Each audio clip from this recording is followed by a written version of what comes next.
This is America. The greatest atrocity against mankind. American chattel slavery.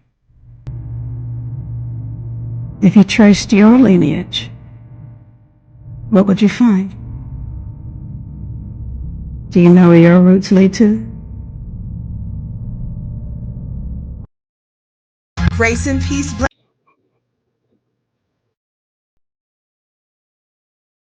Grace and peace, Black family. This is Vicky Dillard, your sister with the curly braids. And I want you to get ready for the new Master Elements project, The Spear and the Shield. This vaccine isn't experimental. It's like a dandelion. You overlook it for their weird science. DJ RP Beats and Sincere Love the God have taken this time during the pandemic to carefully craft the soundtrack to Black empowerment with hot tracks like God Mind, featuring Sadat X of the legendary group Brand Nubians. We never die. I made an ancestral shrine. Let's see what's in the God's mind. Listen, I'm a law in the person of sincere love the God. That mean your arms too short like Carl Anthony Shaw. God painted me black. God painted me black. Thanks for that. I'm a original man. A letter to Dr. Francis Cress Welsing. I say to the ancestors. Dear Dr. Francis Cress Wilson, I just wanted to thank you for all the lessons you left us. So yes, I'm more than grateful. And the controversial song Buck Breaking God today. Why every black show they gotta have a transgender? Either I'm crazy or there's gotta be a planned agenda. Get ready, Black family. This is a much needed project. This is The Spear and the Shield.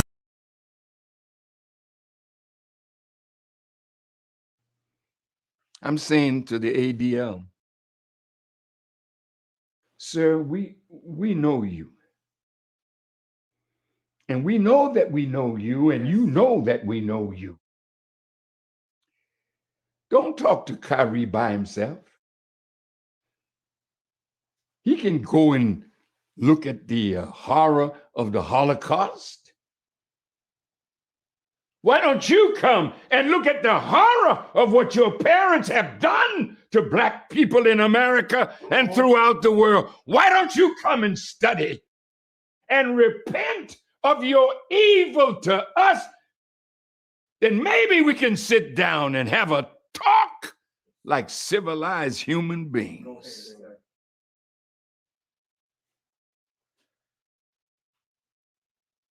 Ye is not a hater.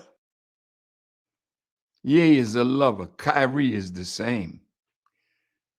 But he wants to stand on a principle. And you see him standing, how intelligent he is, and the media keeps running at him with, why don't you say you apologize for this anti-Semitism? You did the same thing to me. I've tried to have meetings with you. Let's dialogue about this. You don't want to dialogue with me.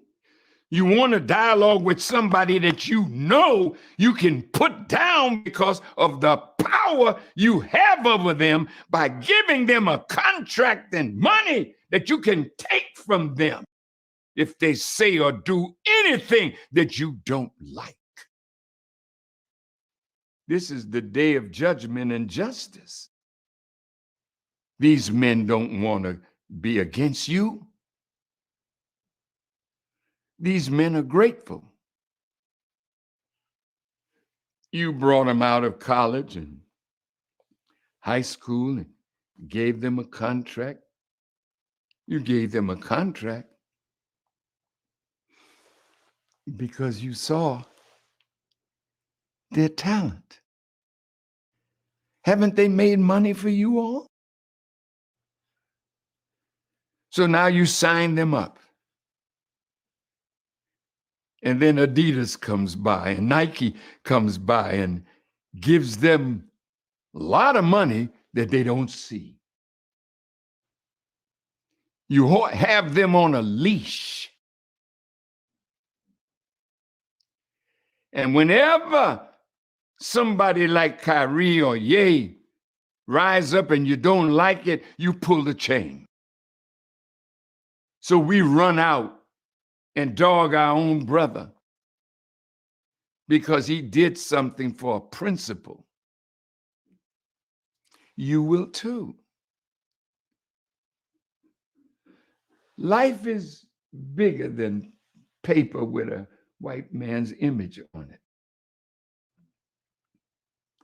Life is bigger than a nice house and a nice car and a lot of bling bling.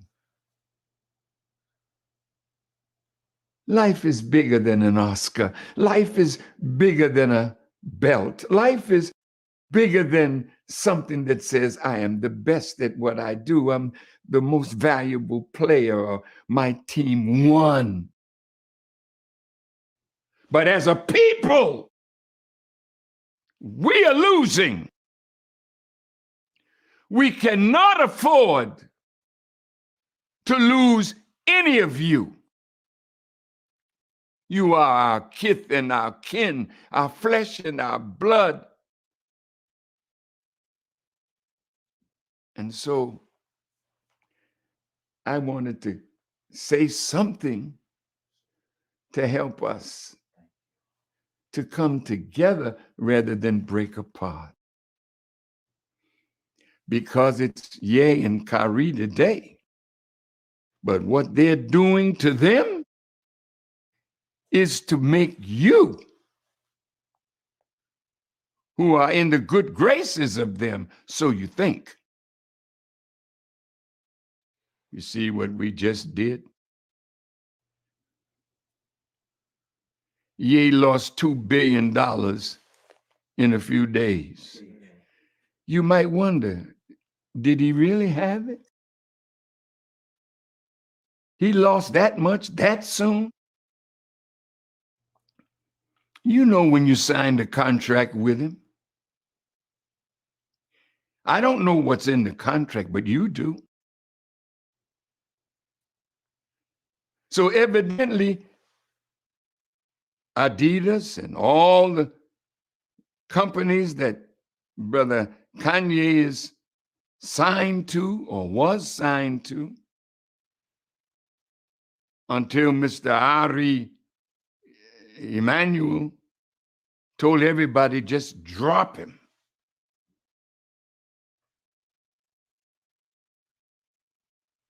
Beloved brothers and sisters, look,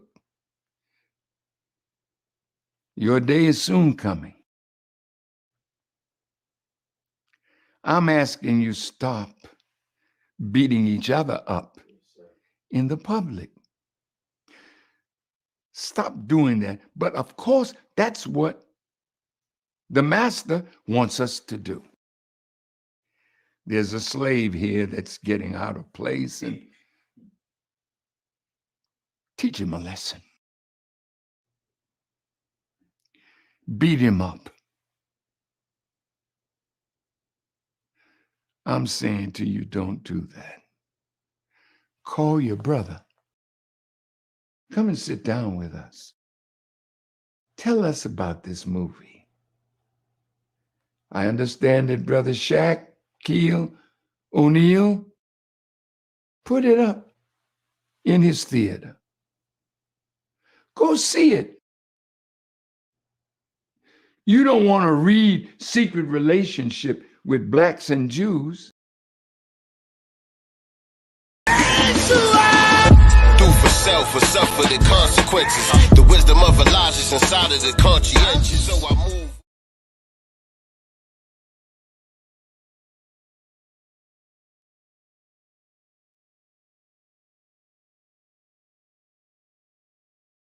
Let me unmute my mic first of all. What's going on? I was getting all into that joint. I ain't even mean to let it play that long. Peace, what's going on, everybody? You can't hear me?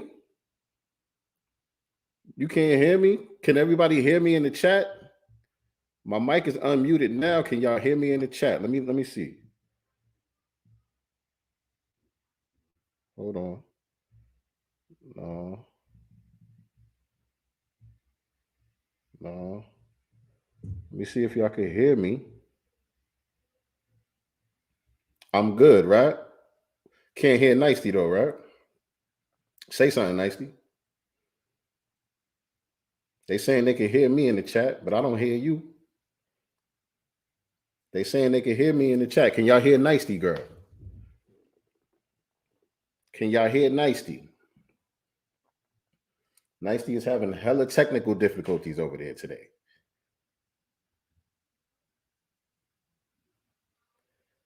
Y'all saying y'all can hear me? Good. Let me know if y'all can hear her. Y'all can't. Everwalk says he can't hear you. It looked like you switched to your phone. I don't know what's going on.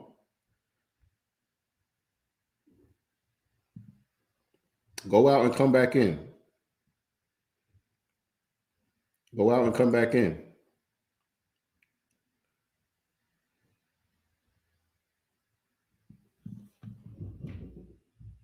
They have her under COINTELPRO for being at the rally. Yeah, because she's in Facebook jail. We can't hear her on YouTube. All type of stuff going on. All type of shit going on, man. They got my sister shadow banned in real life. What's going on out here? She's saying she can't hear me though. Let me see. Hold on. Let me send her a message real quick.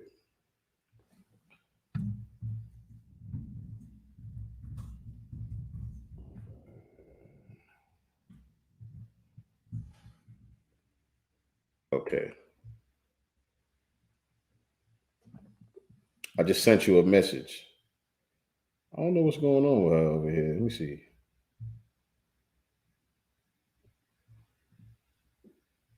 It looks like she's on her phone right now. It looks like she's on her phone. She was having some technical difficulties on the laptop, so she switched to the phone. And now we're having some more technical difficulties. But we're going to get it together, though. Y'all bear with us. We're going to get it together.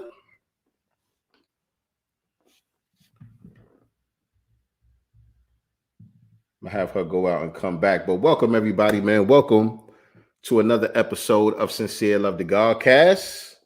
Happy Sunday, everybody. I am the God, Sincere Love.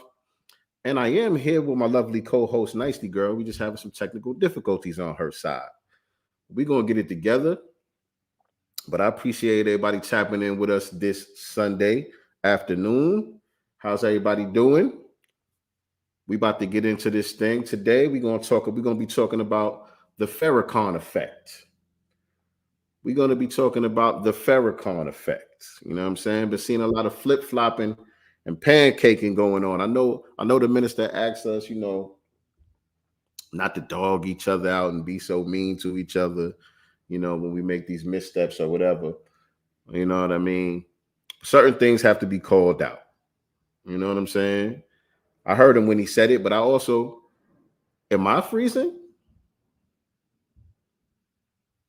I heard him when he said it, but I also heard him when he said this ain't going to be no unity party with punks. I heard him when he said that too. This ain't going to be no unity party with punks. Everybody ain't going to make it.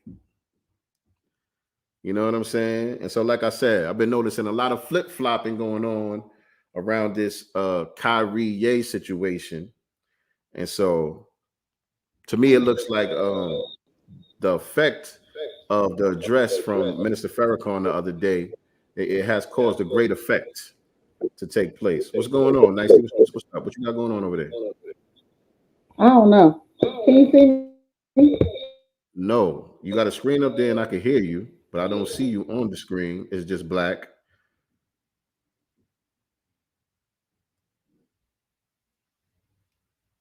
No, I see you on the other device. The other device is on the screen, and now it's freezing. Now it's freezing. That device is freezing.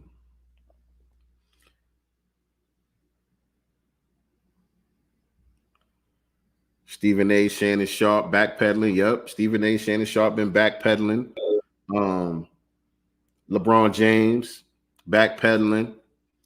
But even some of those from the dominant society, Even some of those from the dominant society, you know, Adam Silver, Joe Tsai, or however you say his name.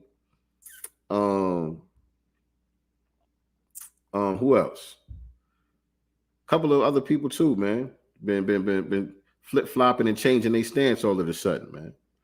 You know what I mean? I was talking about it the other day on Facebook. I was congratulating our brother Kyrie for another W, another victory. You know what I'm saying? Because we seen them applying similar type of pressure to our brother during the pandemic when he didn't want to take the experimental shots that they was giving out. He didn't want to take those experimental shots. And so am I freezing up, y'all? Am I freezing up? She said, that's why you keep freezing up, because of today's topic. Am I freezing up? Am I good?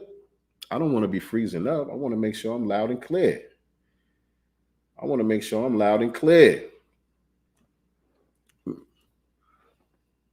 Okay, Gravity said I'm good. Mama Love, you might need to refresh your page or something. I think I'm good. But yeah, so I posted one of the cartoon designs that I did of Kyrie Irving on Facebook, and I was congratulating him on another W because he stood his ground. You know what I'm saying? He stood on his principles, and eventually they had to acquiesce to him. They had to bend to his will. You know what I mean? They did their best to try to break him, and the man didn't break. You know, a lot of people were a little disappointed and even upset with him for even apologizing at all. I didn't feel that way.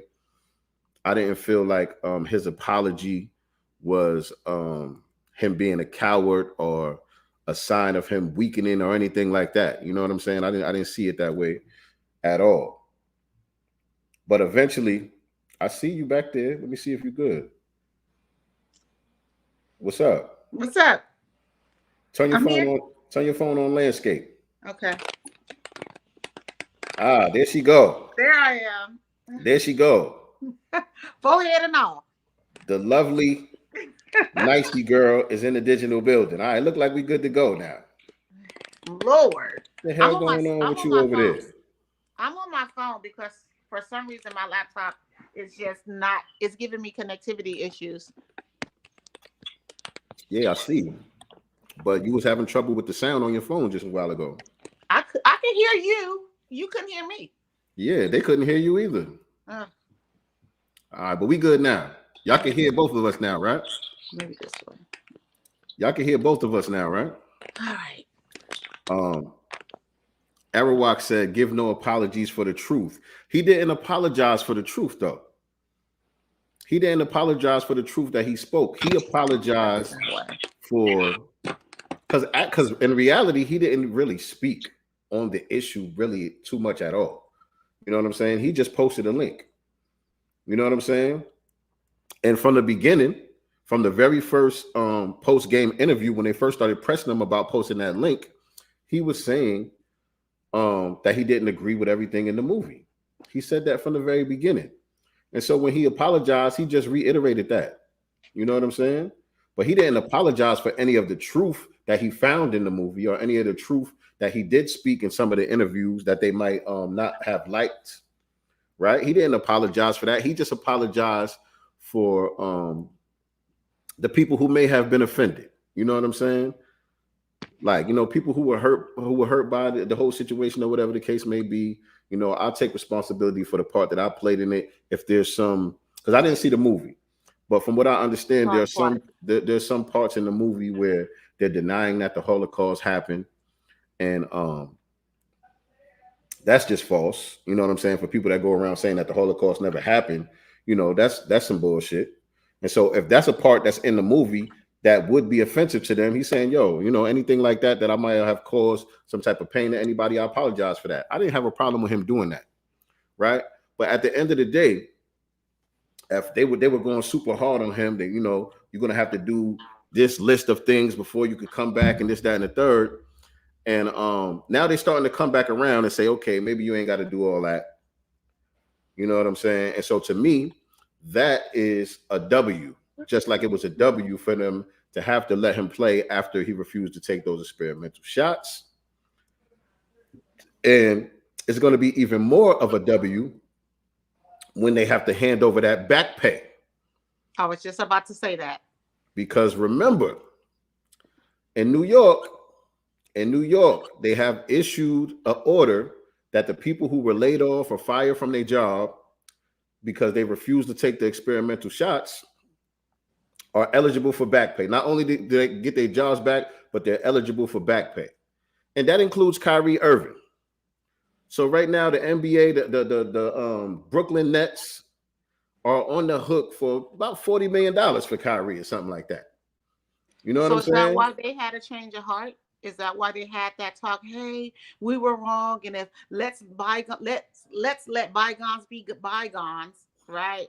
Trying to soften it because they know they have to come out of pocket. I think them having to come out of pocket was the reason why they were going hard. They were throwing up a smoke screen to try to wiggle their way out of having to pay that bread. You know what I'm saying? If we could slander his name and make his name mud, then we could wiggle our way of having to give him back all that damn money. That's what I think. You know what I'm saying? The strategy was.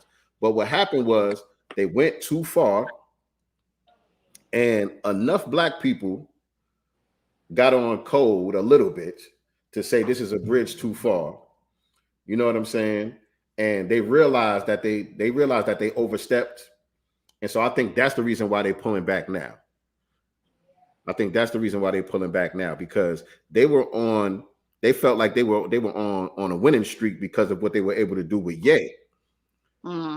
People differentiated Ye's situation from Kyrie's situation because Kyrie wasn't saying nothing. You know, he wasn't saying shit. Even though we might agree with a lot of stuff that Kanye was saying, he kind of put himself in a position to be attacked in that way, and he knew that's what was going to happen. You know what I'm saying? But Kyrie didn't do none of that, so he had more standing for people to be able to defend him.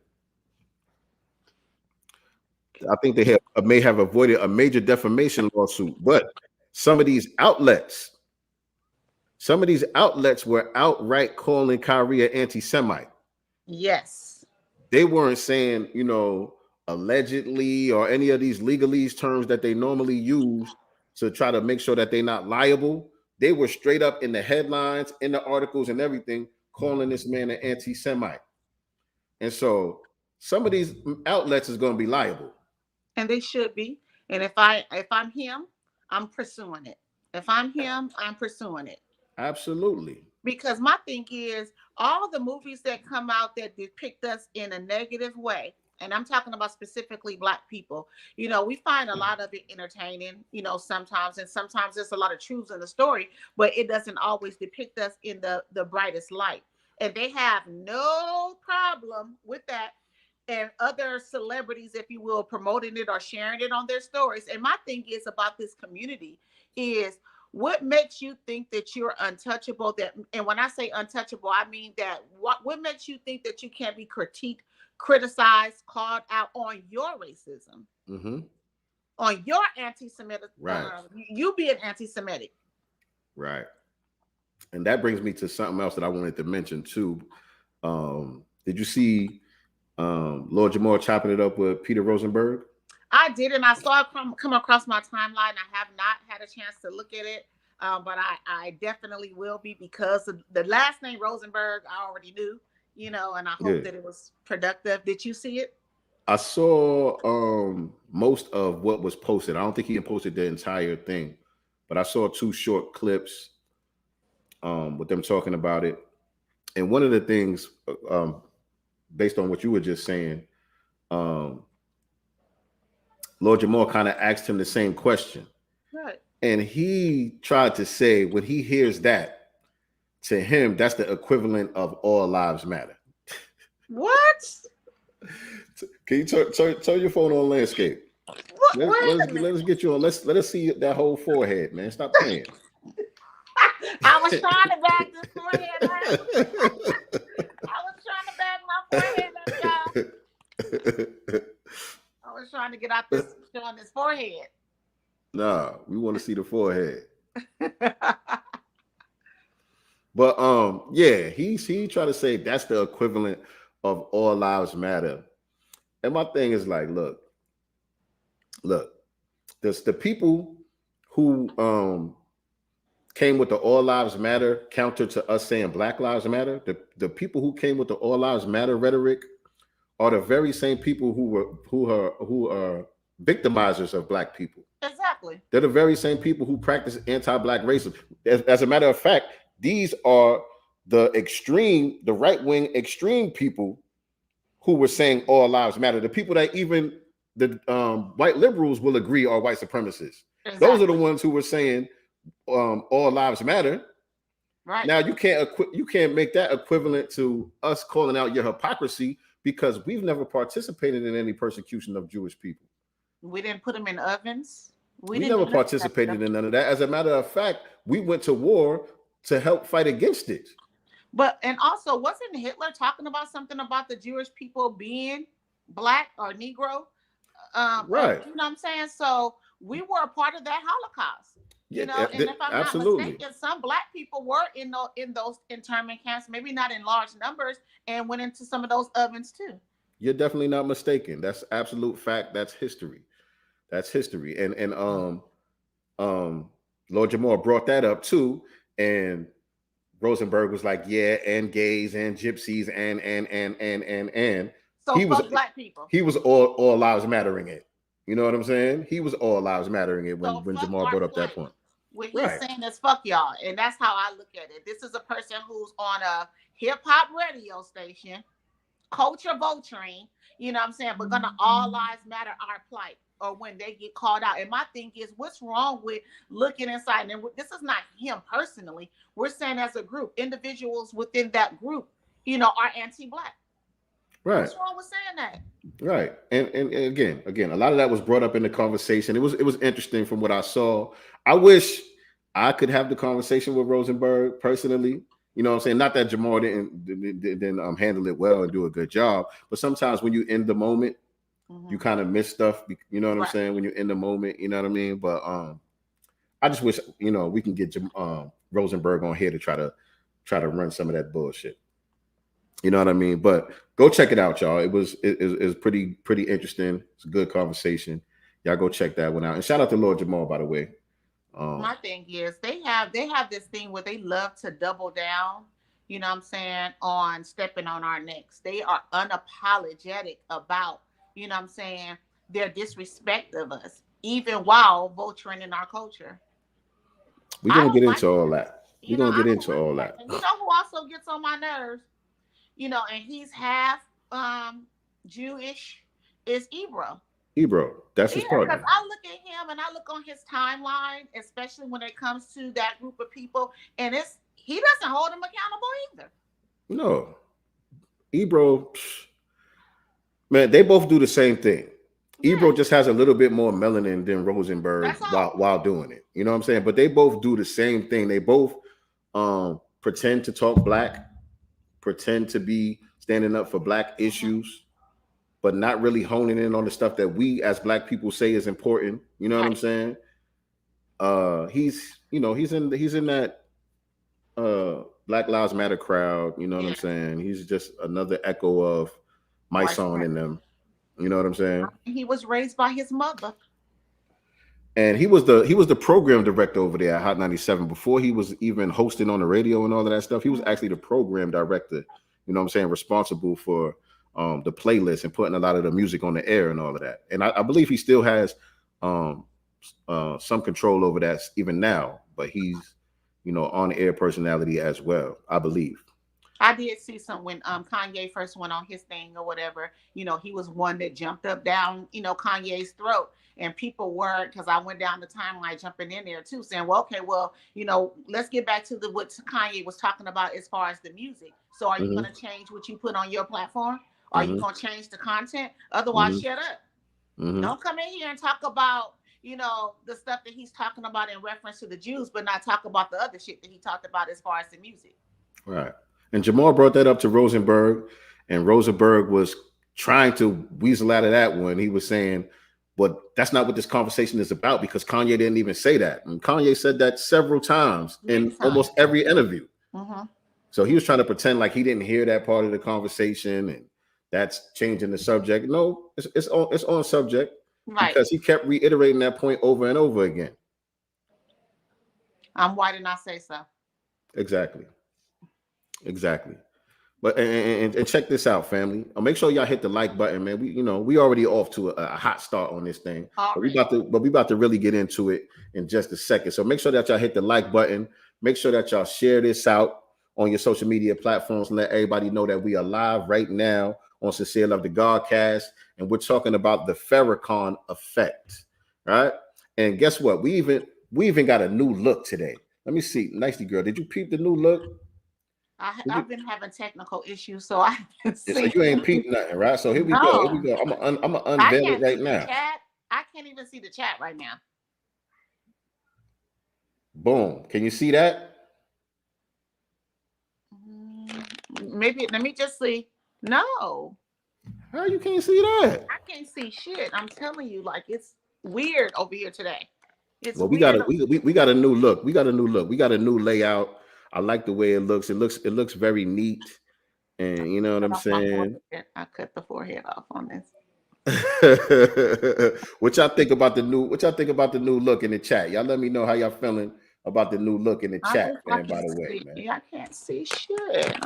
She can't see what's going on. Look on your look at the stream on your other device, Nicely. Okay. Mute it though. Mute it when you put it on there. Mute it so it don't start making that type of noise. But you'll be able to see it if you look at on the other screen. This thing is literally giving me hell today. Like, I think this is the white supremacist. I do. Why you in Facebook jail, by the way? Why they got you in Facebook jail? I posted a meme, and it was of a black woman basically breastfeeding a grown man, but you can't see any nudity or anything. And it says, like, this is what it looks like when you're taking care of a grown man. And they put me in jail for 24 hours. Right. Oh, 24 hours? Okay, so you'll be back. I'll be back tomorrow. You'll be back. You got to follow the rules now. Look, Sincere, listen, we're going to have to work with this. It's just not going to work. It won't let me. I don't know. All right, it's cool. You still fit inside the square. I thought it wasn't going to fit. That's the only reason why I kept telling you to turn it, because I wanted to unveil the new layout in the background, and I thought it wasn't going to fit, but it still fits. It still fits. We still good to go. But yeah, like I was saying, man, we're going to be talking about the Farrakhan effect. And so, yes, we still talking about this topic. I don't know, we're going on 3 weeks now. Yeah, damn near all month long. You know what I'm saying? This is still a hot topic, and we are going to discuss it. You know, we might have to do another day just dedicated to the Ye and Kyrie. Yeah, because I mean, speaking of Ye, where the video that just came out yesterday about his mother and other things, like, he's just like, at this point, yeah. It's a Gemini thing, though, y'all. I'm telling y'all, we are very peaceful people. It takes a lot to get a Gemini angry. We'll sit there and we'll just take blows and take blows and take blows without firing one shot, just taking the punches. But when you are fed up, like, you just like, fuck it, I'm going in, past, present, future, whatever. Like, I'm just saying, whatever I feel, I don't care who I feel. And I think this is the point that he's gotten to. And I think the last time that we had spoken about this, I said something was going on already behind the scenes. I think conversations and disrespect and stuff like that was already happening behind the scenes. So he's like, fuck it, I'm going to bring it to the public, including those text messages from that Emmanuel dude. Yeah, and the trainer. And the trainer. Isn't his last name Emmanuel? Which was real heavy. Yeah. No, Emmanuel. The Emmanuel was the dude from the ADL. No, he's not from the ADL. He's a big power player in Hollywood. He's the one that got all his deals pulled. Rahm Emanuel's brother. Oh yeah. You're right. Yeah. The dude from the ADL, his name is Greenblatt, Jonathan Greenblatt. He's the CEO and the spokesperson for the ADL, Anti-Defamation League. Where's our Anti-Defamation League? We got to build it. We have to create it. And the thing about it is this, and I was going to bring that up as part of the conversation too. What do they have that we don't have? Why do they have the ability to get things done the way that they do, whether we agree with it or not? It's power, right? Power is the ability to move forward with your agenda regardless of who opposes it. Right. And they have the ability to do that. What is it that they have that we lack? A code. A code. They have a code. And the reason why they have a strong code is because they have resources so that they have the ability to create systems of reward and punishment. So it's easy to galvanize a lot of your people to get on the same code when you're able to reward them for it. You know what I'm saying? And so that's the reason why it's important to keep Black people economically deprived. It's important to keep sanctions on Black society as a whole. You can let one or two Negroes make some money, but to keep Black society sanctioned as and fixed as a bottom class as a whole is very important, because that's how they keep us off code with each other. That's how they keep us scattered, because they're the ones who have the resources. So it's easy for them to pull people out of our society because they have resources to offer them. They have rewards and punishments. They can say, listen, nigga, you're going to get down with us and I'm going to let you get these biscuits, or I'm going to lay this hammer on your ass. My thing is, you know, a lot of these, you know, Sambozos that came out and said anything, I listened to a lot of them speak. Majority of them, if I'm not all of them, said they haven't even seen the movie. One. Right. So shut the fuck up. Right. Why are you making a comment? If you have not seen the movie, then my thing is, before you give an opinion, at least look at it so you can see where, you know, that group may be coming from or not. You know, if it's warranted or not. But to come out and call Kyrie an idiot and all these things, and you haven't even seen the movie, you don't even know what it's about to know if, man, maybe you tripping. Let me look at this before I make a statement. Right. You know what I'm saying? And then Shaq, you profiting off the movie too, nigga. It's in your theater. Right? And Kanye did call him out on that on Twitter. And he responded to Kanye saying, don't worry about his business or something like that.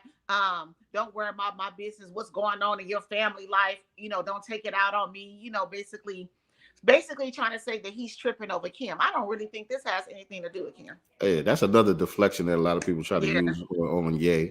And he makes it easy for people. You know what I'm saying? Yeah. He makes it easy for people to do that because he's a piece of work. He's a piece of work. But that's our brother, though. I'm a Gemini. I know I'm a piece of work. I am. But yeah, what were you just saying? What? I had something about what you were just saying. What about the Sambozos, you know, not even looking at the movie and commenting on it, profiting from it? Yeah. I was gonna say that's how you could tell that they're just doing what they're told. They're just following orders. You know what I'm saying? And that's what the flip-flopping is about. Because now they have been given their permission slip. They have been given a permission slip to backpedal and defend Kyrie a little bit. You know what I'm saying? And you could tell because all of them are doing it in uniform and they're all using the same talking points. They all saying the same thing. Embarrassing. It's embarrassing at this point. First of all, I've never been a fan, you know, of what's his name, LeBron James, and him bucking his eyes. Don't act like you don't know his name. Don't act like you don't know his name. That's the thing. You know what? I'm just not a fan, you know, of him, period. And then he's always been weak to me, and he's been weak to me since Tamir Rice. You know, when Tamir Rice was murdered, you know, in Ohio, and he couldn't give a statement talking about he didn't know too much about it. You know what I'm saying? Like he just gave this weak ass, you know, statement about it because people were kind of pressuring him about making a statement because it happened in his, you know, his hometown, and he had nothing to say, and he pretty much deflected and dismissed it to me. But you got so much to say about Kyrie. I'm gonna play his statement a little bit too. Both of his statements actually, because I got it over here. I got it over here in the chat. What I did was I compiled the before Farrakhan statements. This is good.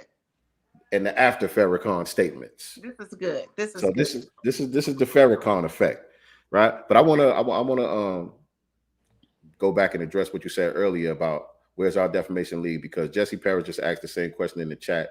And Jesse, you might be a little bit behind. I don't know if you're behind on the stream, but just to add to what I was saying earlier about us having our own defamation league, look, who are you asking when you say where's our defamation league? Because that's something that we have to build.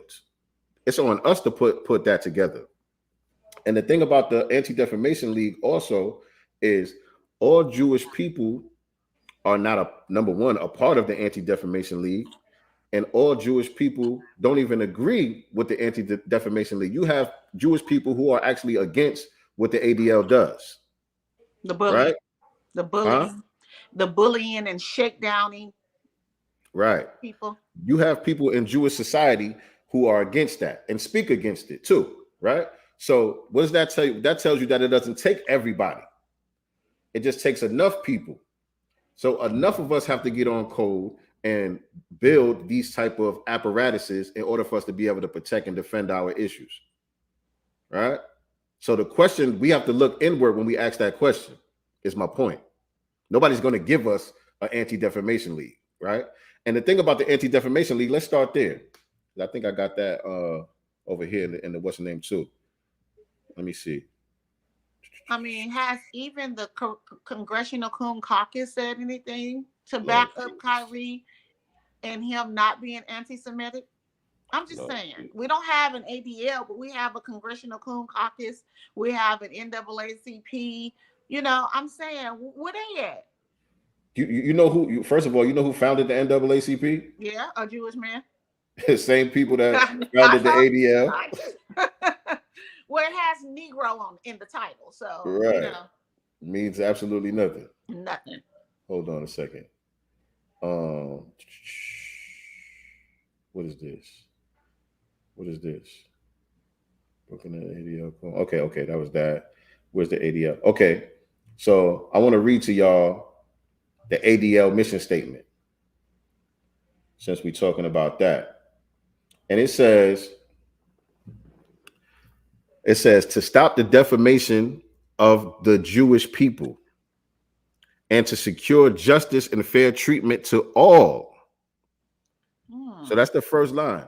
To stop the defamation of the Jewish people and to secure justice and fair treatment to all.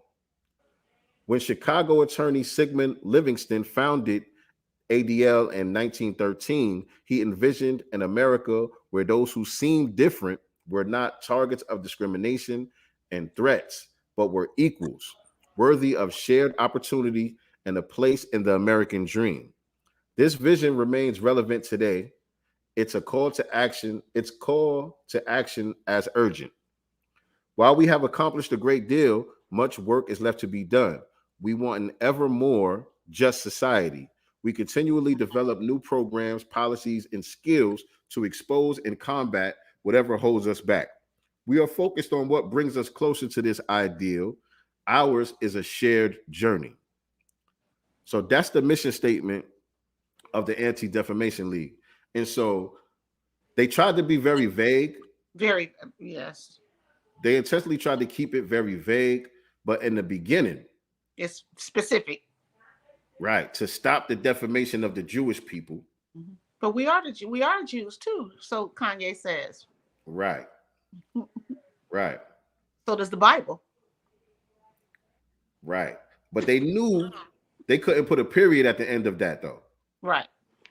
Hold on, let me share it so y'all can see it. Let me share it so y'all can see it. You got to understand how language works. You got to understand how language works. You know what I'm saying? The white supremacists are very good with words. The white supremacists are very good with words in order for them to secure their power, right? And so this first line right here, to stop the defamation of the Jewish people. And so there's a comma there, not a period. Because they knew when they was writing it, like, damn, that doesn't sound very inclusive. Right. Right. And so, and to secure the justice and fair treatment to all. But my question is, when has the ADL defended anybody outside of the Jewish community? I've never heard of them do it. Never. When has the ADL pounced down on somebody for practicing anti-Black racism? When has they used their power, their resources, their wealth, their influence to get at somebody for practicing anti-Black racism? Probably never for us, but were they pouncing the pavement to secure that anti-Asian hate crime bill? I doubt it. Honestly, I doubt it. From the way that they do things, they move like, you know, everybody got to hold their own nuts. You know what I'm saying? We here for the Jewish people, and everybody else got to hold their own nuts. And guess what? I'm not mad at that. I was just gonna say that I'm not mad at that. That's the way that it's supposed to be. It's called self-preservation. You know what I'm saying? What they're doing is a model, a role model example for what we should be doing. You know what I'm saying? As far as their code. Now, I understand that they have an advantage based off of resources because they got reparations and continue to get reparations. They have an entire land, an entire country that was secured for them. You know, you had half of the world go to war on their behalf to stop them from being slaughtered in the Holocaust. And then, you know, the most powerful nations in the world went to work making sure that they had a land that they could call their own and secured the land of Israel for them.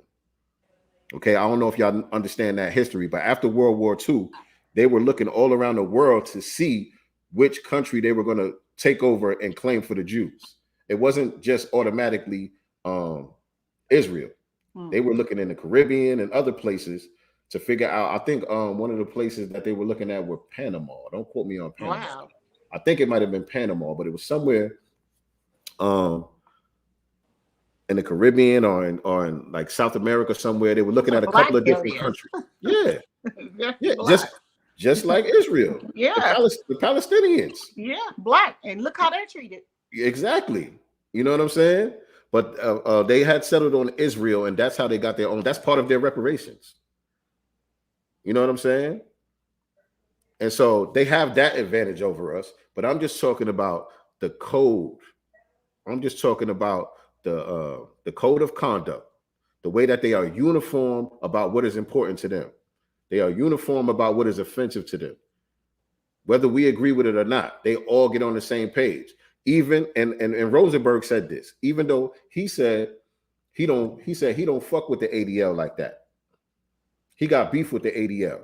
But guess what? When it comes to these issues, anybody, you know, denying the Holocaust or anything like that, they all get on the same page. And so they're role models for how we need to be operating. Same things, and the same as with the Hispanics. Like, again, we go back to that scandal here in Los Angeles with those Appreciate it. Last name first. Who decided that they were going to deprive resources to the Black community, you know, redirect resources from the Black community into their own. And even the last one that refuses to step down, he says that he can't, because if he does, basically that will be a slap in the face to his constituents. Well, who's your constituents? Because you guys were talking very idiotic about Black people and specifically redirecting resources from Black people to your community. As much as we don't like it, and I had this conversation with a friend of mine, because like we're always texting and stuff like that, and she was like super upset, like, look what they're doing to Black people and I was like, I don't like it, but I'm not mad at it in that sense, because this is exactly what we should be doing. Yet we get bootlicks up in office and they act like they can't do a damn thing for their constituents in their base, because typically it's us that get them in office. But as soon as they get in office, well, I can't do stuff just for Black people. Obama, what's her name? Kamala, I can't do anything just for Black people. You know, I'm for all people, but these other groups do not move like that. Only our dumbasses. Right. Absolutely. Absolutely. And the thing about these people that you're pointing out, these are people who are in, you know, so-called leadership positions. They're held up to be the leaders within Black society, but they're not people that we've chosen. Nope. And so what we've been doing, you know what I'm saying, those of us who are on this type of wave, we've been getting a lot of that out the paint. You know what I'm saying? By discrediting a lot of these people and by us cultivating our own people with leadership skills to get in certain positions that we say represent us. We're choosing our own, not leaders, but representatives and spokespeople. Well, let me tell you, here in LA right now, Karen Bass is leading. And I am so disappointed in that, considering she has yet to say anything that she's going to do specifically for the Black community. Her ex-husband is a Hispanic. She's on stage with all these Hispanic looking grandkids of hers. And I'm not knocking that. I'm not saying don't help, other people, but the people that need it the most. This heifer is up here talking about illegal immigration and, giving illegals resources, and Black people, I know for sure, in large numbers went out there to vote for this bitch. And I'm offended. Now, she wasn't on my ballot because, again, I'm not in LA City. I'm only in LA County. So she wasn't on my ballot. I was having a conversation with family members, and we were talking about her a couple weeks ago. And one of my family members said, well, I can't vote for Caruso because he used to be a Republican. Mm-hmm. And I was just like, well, what does that have to do with anything? I said, have you read his policies? Well, I haven't even read his policy because it's just the fact that he used to be a Republican. And I was like, well, first of all, why are we even worried about parties at this part of the game? We should only be looking at policies from any candidate at this point. Otherwise, we're going to shoot ourselves dead. And not that it turned into an argument, but I was not able to get in her mind. Like, I wasn't able to get her to think about it. Policies over party. Policies over party. What has this woman said for you? And she was saying, yeah. And it's funny because her and some other people like months ago did come to their church. This is one of the Negro churches where all the politicians in LA go to. And she said this is one dude, every time they come to my church, he walks out. He walks out every time. And she said, and I know what it is because he knows they're not going to do anything for us. I said, so why are you? This person is showing y'all we all should get up and walk out at this point, because where are they when they get in office and you guys need certain things, certain resources allocated to your district? Where are they at then? I know, but I just can't because Caruso used to be a Republican. And I'm just like, Lord, like some of us really are not going to make it. And I'm glad, because there's a lot of people that just need to go. They really need to get up out the paint because it's people like that, unfortunately, that's in the way. Absolutely. Absolutely. And those people, again, they get elevated, they get incentivized, they get handpicked from the dominant society to be put in positions to work against us. To make it. We know that part. We know that part. We can have conversations all day about that, and we know who's working against us, but will still bubble in the bubble for them to vote for them to do nothing.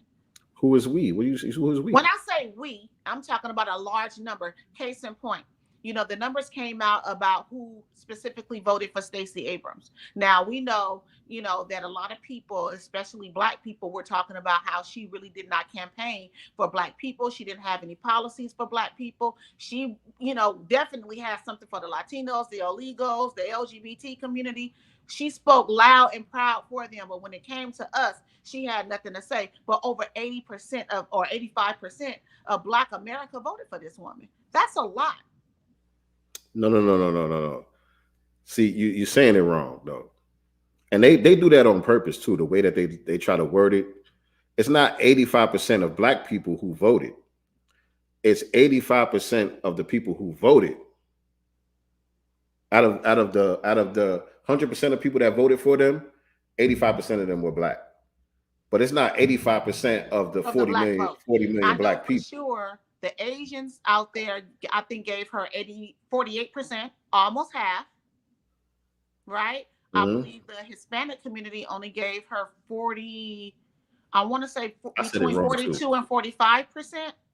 You know what I'm saying? So even that's still, to me, almost half. And no, it's still a lot. They it's still a lot of support. But what I'm saying, for them to get almost half of the Asian community, almost half of the Hispanic community, which means that, basically they still,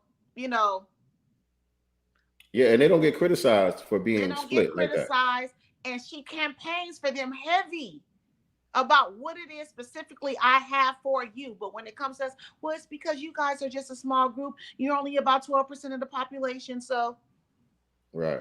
we get the excuses, is what I'm saying. I understand exactly what you're saying. But what I meant to say, because I said it wrong too. What I meant to say was, how does it work? Of the black people who voted, out of all the black people who actually voted, 85% of them voted for Democrat. It's not 85% of all black people, period. People that voted for her specifically. Right. Gotcha. Right. And also, I hear that black men actually showed up. The very men before, she even, the election day, I'm saying, if she doesn't win, we're going to hold black men accountable. Black men ain't shit, da, da, da, da, da. And black men held it down, to be honest. Held it down. When she didn't even have black men back, they still had her back in high numbers. And the very group that you were, promoting and campaigning for basically dropped the ball on your big ass.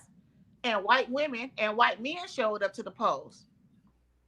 Old Negroes. All I seen was, I'm in Georgia, y'all. All I seen was the oldest Negroes in the world running around with Stacey Abrams shirts on and vote hats on. No, they didn't. I ain't seen not one nigga under 50 doing that shit. Not Good. 50 doing that. Good. That gives me hope. That right there. All right. But all right, before we get into the Farrakhan effect, the before and after, I wanted to actually, did y'all see Dave Chappelle on SNL? I didn't. I've only seen clips, so I haven't had a chance to actually look at the show yet. I mean, you don't need to watch the whole show. You just need to watch his monologue. It's like 15 minutes. That's what I mean. I haven't seen the whole monologue together. I've just seen clips that people have shown on social media. Yeah. Well, the man is brilliant, man. Yes, I'll just say that. I'm not gonna play it. You go check it out. Everybody, I advise everybody to go check it out. The man is just brilliant, man. Well, the way he operates. This is what I was saying. I wish Ye had this type of tact and execution when he was coming out saying the things that he wanted to say, speaking the truth that he wanted to speak.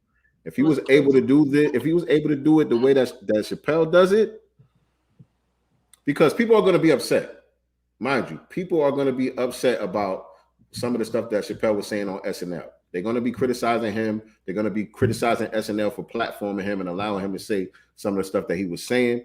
But at the end of the day, they're not going to be able to yay him. They're not going to be able to yay him. You know what I'm saying? Because the same way that they're scientific with the words, he was scientific with his words. You know what I'm saying? He's very, very, very clever about the way that he goes about it, man. Salute to Dave Chappelle, man. That's the king. That's the king of comedy of today, my opinion. But so with that being said, I'm gonna play this dude, Jonathan Greenblatt from the ADL. Okay. Just to show y'all, the arrogance. You know what I'm saying? These are people who you're not supposed to mention how much power, wealth, and influence that they have. But they have no problem flexing it. Right? These are people who are supposed to be an oppressed group. Right? They're supposed to be an oppressed minority group who are very sensitive to any forms of criticism because they're vulnerable. They're vulnerable to history repeating itself. But look at the arrogance and the way that they flex their power. And the next upstream frontier is engaging businesses, making sure they don't back anti-Semites just to chase a buck. And to illustrate this, let me tell you a story about the ADL, Kanye West, and Adidas. As we all watched in recent weeks, the world famous... And by the way, don't miss that when they say Kanye West. That's intentional disrespect. They know that the man changed his name legally to Ye. Mm-hmm. They know that that's a form of disrespect. That's not just a slip of the tongue or anything like that. Just want to point that out. That's intentional. Kanye West unleashed torrents of anti-Jewish hate, both online and offline, on social media and in interviews. What did he say, Nicely? He unleashed a torrent of anti-Jewish hate. What did he say? Nothing that I can come out with that was hateful. You know, he called them out, you know, on what they were doing to him and his business and owning a lot of things. I mean, hate out of here. So he's calling out the way that some people who are classified as Jewish get down in business, right? Mm-hmm. And the only thing that they could try to say is that, well, he's being too broad with his statements. He's not specifying that he's talking about some Jews. He's making it seem like it's all of us. That's the torrent. What's his words again? He unleashed a torrent. Interviews. Hold on. Social media and in interviews, hate, both online and unleashed torrents of anti-Jewish hate. Yeah, that's the unleashing of torrents of anti-Jewish hate when you don't specify. When you say the and then the J word, that's the unleashing of torrent anti-Jewish hate. So was how a lot of people who said, what's his name? Suge Knight, how he ran death row, would that be deemed anti-black? Say that again. I was. You know how they say that what's his name? Suge Knight ran his business. You know, with I don't know. I'm just trying to figure out what the hell this man is saying. Right. You know, because Kanye was specifically talking about how they ran business, how the contracts run, how they own our culture, how, you know, they intentionally, you know, put out types of have artists put out, you know, content that negatively promotes negativity in our community, right? So I'm trying to figure out what was anti-Semitic about expressing, I do not like how you guys exploit our culture. I do not like how you guys handle business with Black artists, period. What is wrong with that? Well, because it's not all of us. It's not all of us. You know, it doesn't. And they try to make it seem like he's saying, like they're making it seem like Ye is saying it's because of the religion. The reason why y'all doing this is because of your religion. When that's not what he's saying at all. They making up that he's saying that. He's never said that. He never implied that. He's just saying it just so happens that all of these people happen to be practicing the same religion. Right. And so that's what Chappelle pointed out very very cleverly in the SNL thing when he said, you know, when a bunch of Black people are doing something, it's called a gang. When Italians do it, it's called a mob. But when the Jewish community does it, it's a coincidence. But let me let him finish with his arrogant self. Both online and offline, on social media and in interviews. And as that happened, ADL, we do what we do. We sprang into action. Our researchers tracked how Kanye was cheered by extremists. Look at this bullshit. From the Nation of Islam to the Proud Boys. Whoa. Now that's anti-Black. That's anti-Black to try to make the Nation of Islam equivalent to the Proud Boys. Let's be clear, the Proud Boys are connected to murders. The Proud Boys are connected to mass shootings. The Nation of Islam been around since 1932, 1934, something like that. They ain't hurt their hair on a Jewish person's head. Never. And like Kanye said, he hasn't murdered anybody. Right. And look how he's being treated. I've never harmed or hurt anybody, nor does his music promote that. Right. Right. So that right there is anti-black. You know what I'm saying? Defaming our black organizations and our black historical leaders and historical figures who only want justice for black people. Their only existence is to bring about justice for black people. And you're going to classify them as a hate group. That's anti-black within itself. So is this what all this is about anyway? You know, to me, same thing with the anti-hate Asian hate crime bill. We were the face of all the anti-Asian hate, right? And I think that maybe this is what they're trying to do, getting some type of, Jewish crime bill, perhaps, going on for themselves, even though they have the ADL already, but maybe this is something that they want to take in another step where they actually have the federal government, federal protection. They already do. They're already a protected class. This is the reason why you can't criticize Israel without being put on somebody's list. You know what I mean? They get money yearly, quarterly from the US. And it didn't happen here. And it didn't happen here. As a matter of fact, we fought to make sure that it ceased, it stopped. Well, shit, they ought to thank Kanye because the money that he's worth, his taxes help fund y'all. How about that? Facts. I'm gonna kick my son's ass. I heard that. Oh man. Yeah, you can't. To neo-Nazi leaders. My bad. What happened? You can be anti-black all you want to. It doesn't matter if it's black and black, it can be other groups against black. But as soon as you point the finger at someone else's anti-blackness, from any other group, all of a sudden, what I'm saying? It's like, wait, whoa, that was just that person. No, it's you as a group. Right. Y'all come here with these ideologies. And many brands like Balenciaga and Gap, MRC, creative artists, many others, said that Kanye's values weren't their own.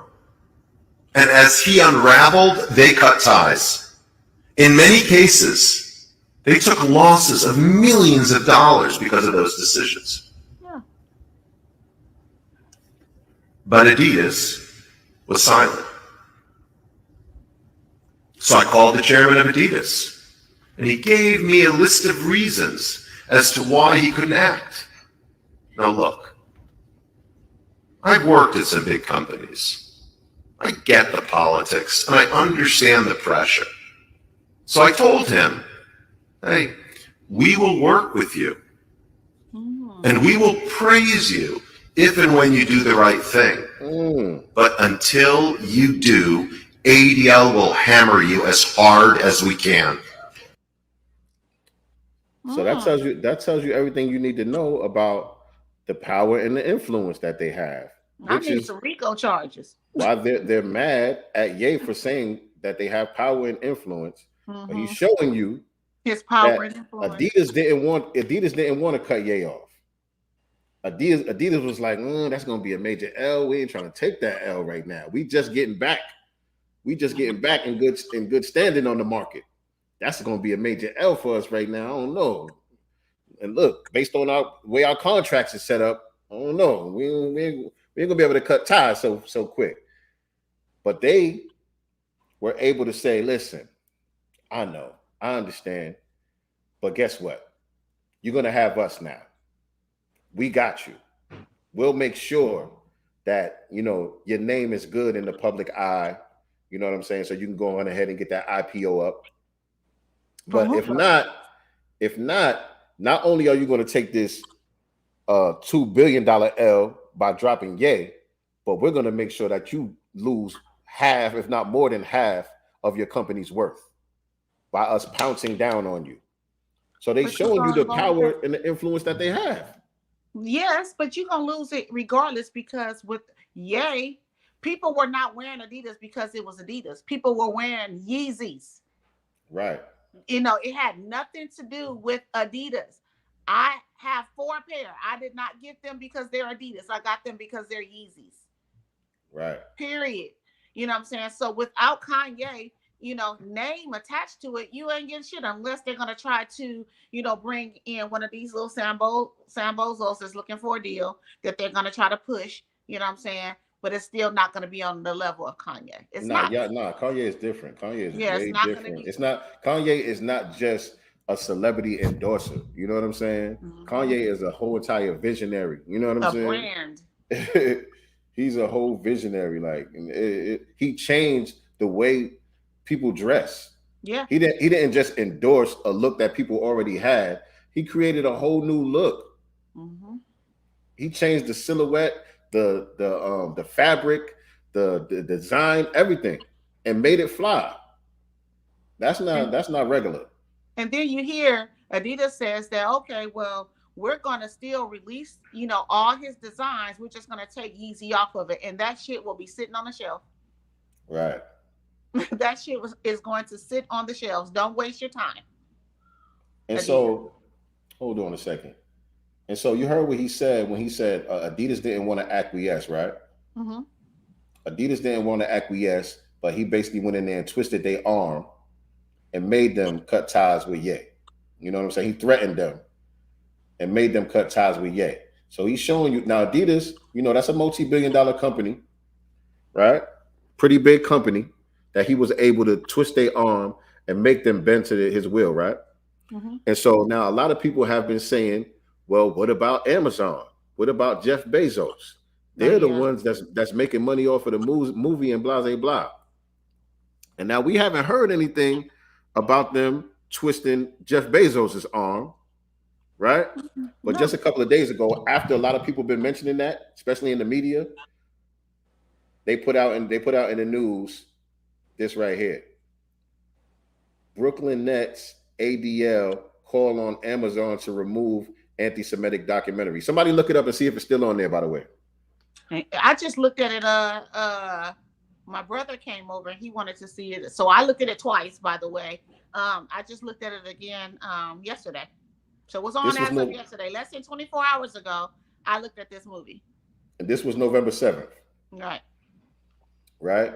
Mm-hmm. And so look, Brooklyn Nets guard Kyrie Irving tweeted a link to an anti-Semitic documentary found on Amazon Prime Video on October 27, which led him to receive a suspension from his team. The Anti-Defamation League with the Nets penned a letter to Amazon to remove the film, according to New York Times. The letter, first spotted by The Athletic on Friday, requested either the removal of the film Hebrews to Negroes, Wake Up Black America, or some context added to the film's page explaining the inaccuracies. So they're not going super hard. They're asking them, hey, man, you guys think you might want to take it down? We're getting a little flack for not criticizing you guys. You know? Right. If not, just put a little tag next to it. I understand, you know, it's number one right now. You're making a lot of good money off this free publicity. So maybe just put a little tag next to it or something, and, you know, we'll leave you alone. But they're not trying to snap their arm off like they did with Adidas. But they showed you that they can, and they can if they want to. They could pounce down on Amazon the same way they threatened to pounce down on Adidas. Can they not? They did. They showed us. I mean, anytime they, meaning Chase Bank, can say, come get your money, you know, by this date, we don't even want you as a customer. I mean, right. So there's a double standard when it comes to punishment and sanctions, you know, for alleged transgressions. But you know what? Dr. Claude has been saying stuff about this as a group too, you know, that we need the ability to punish and reward as well. He's been saying that throughout his books. Right. And Flournoy said the movie is still there. Do they got a tag next to it? I didn't see a tag next to it, no. But for what? I mean, that's the case. Go put tags on all movies. My thing is either rated R, rated PG-13, or rated PG. Right. Right. And if it ain't true, debunk it. That's it. And put it in the fiction category. And my thing is, and I have the book from Hebrew to Negro. I only have the third one, the red one. I got to get the other two, and I'm excited to read this book.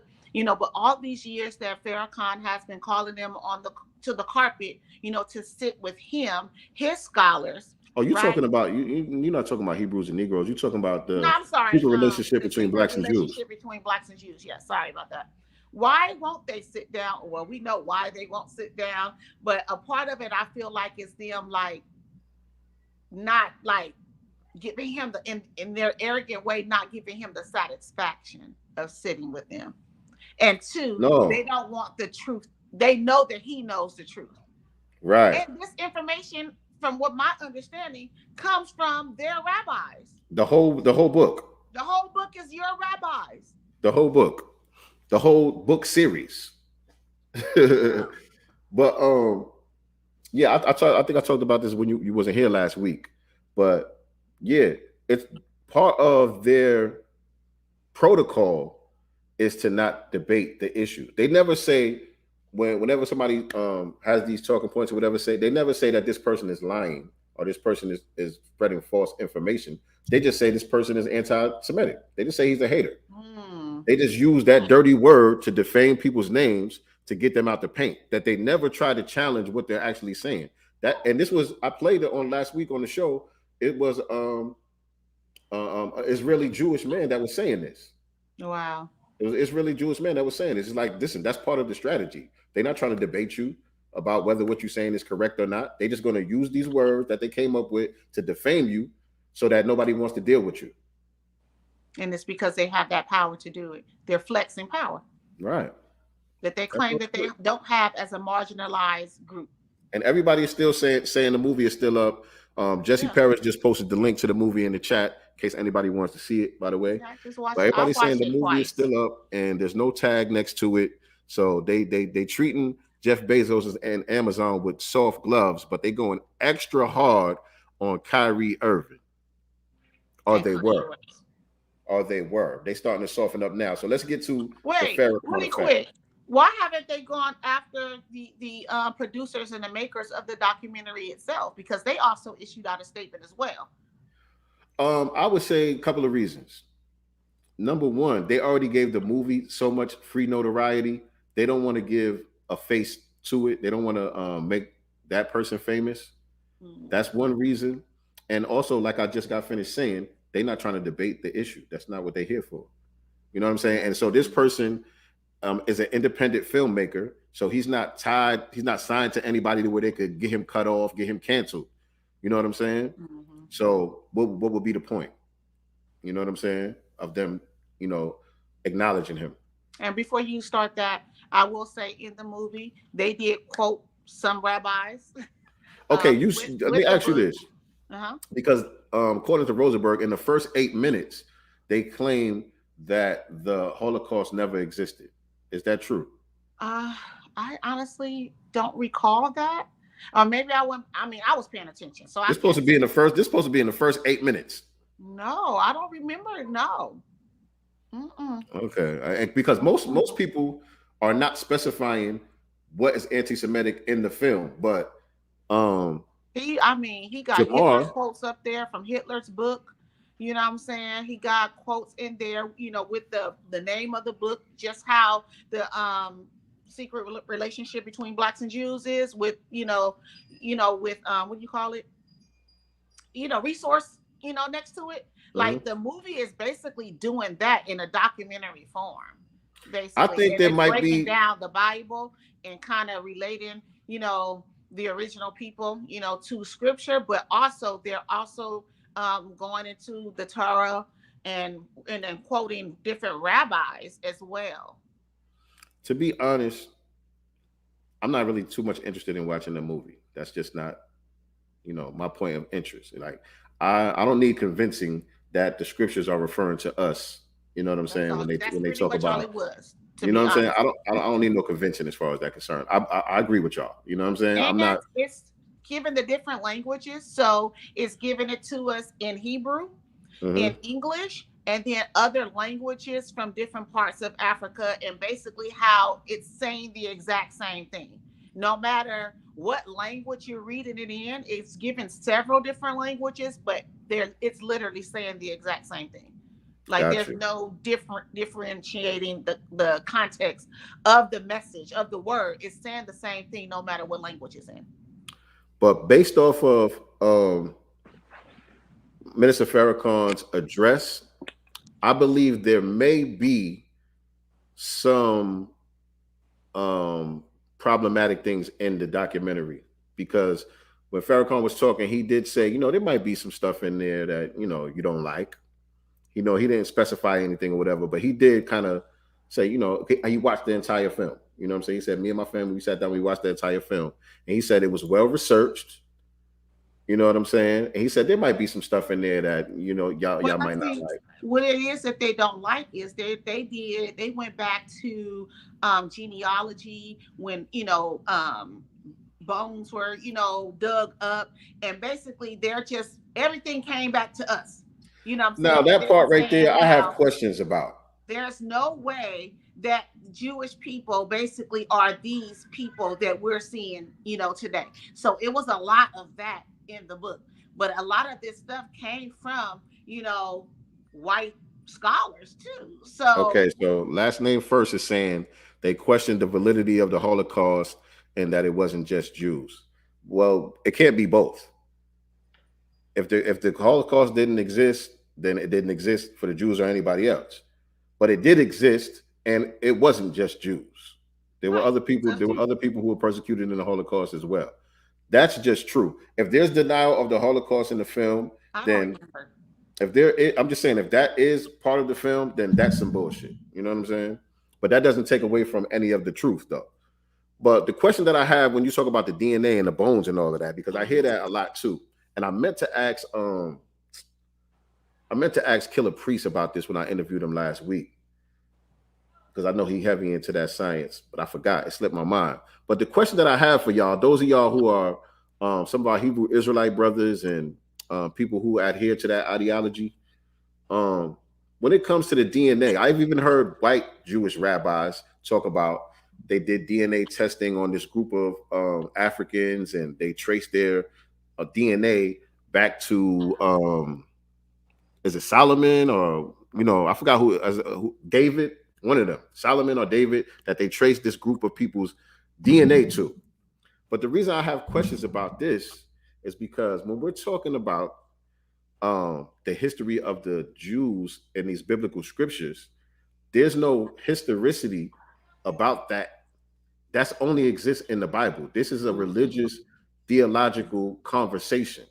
There's no evidence of these characters in the Bible that actually existed on the planet, in the history of the planet Earth. There's no evidence of these people. So how are you tracing somebody's DNA back to basically a mythological character? I don't understand that. What are y'all talking about? I have an old post, y'all, probably from 2013 or 2014, and it says, how is it that we're able to find the bones of Lucy, but we cannot find the bones of not one person mentioned in the Bible? I have an old post. I questioned that long ago.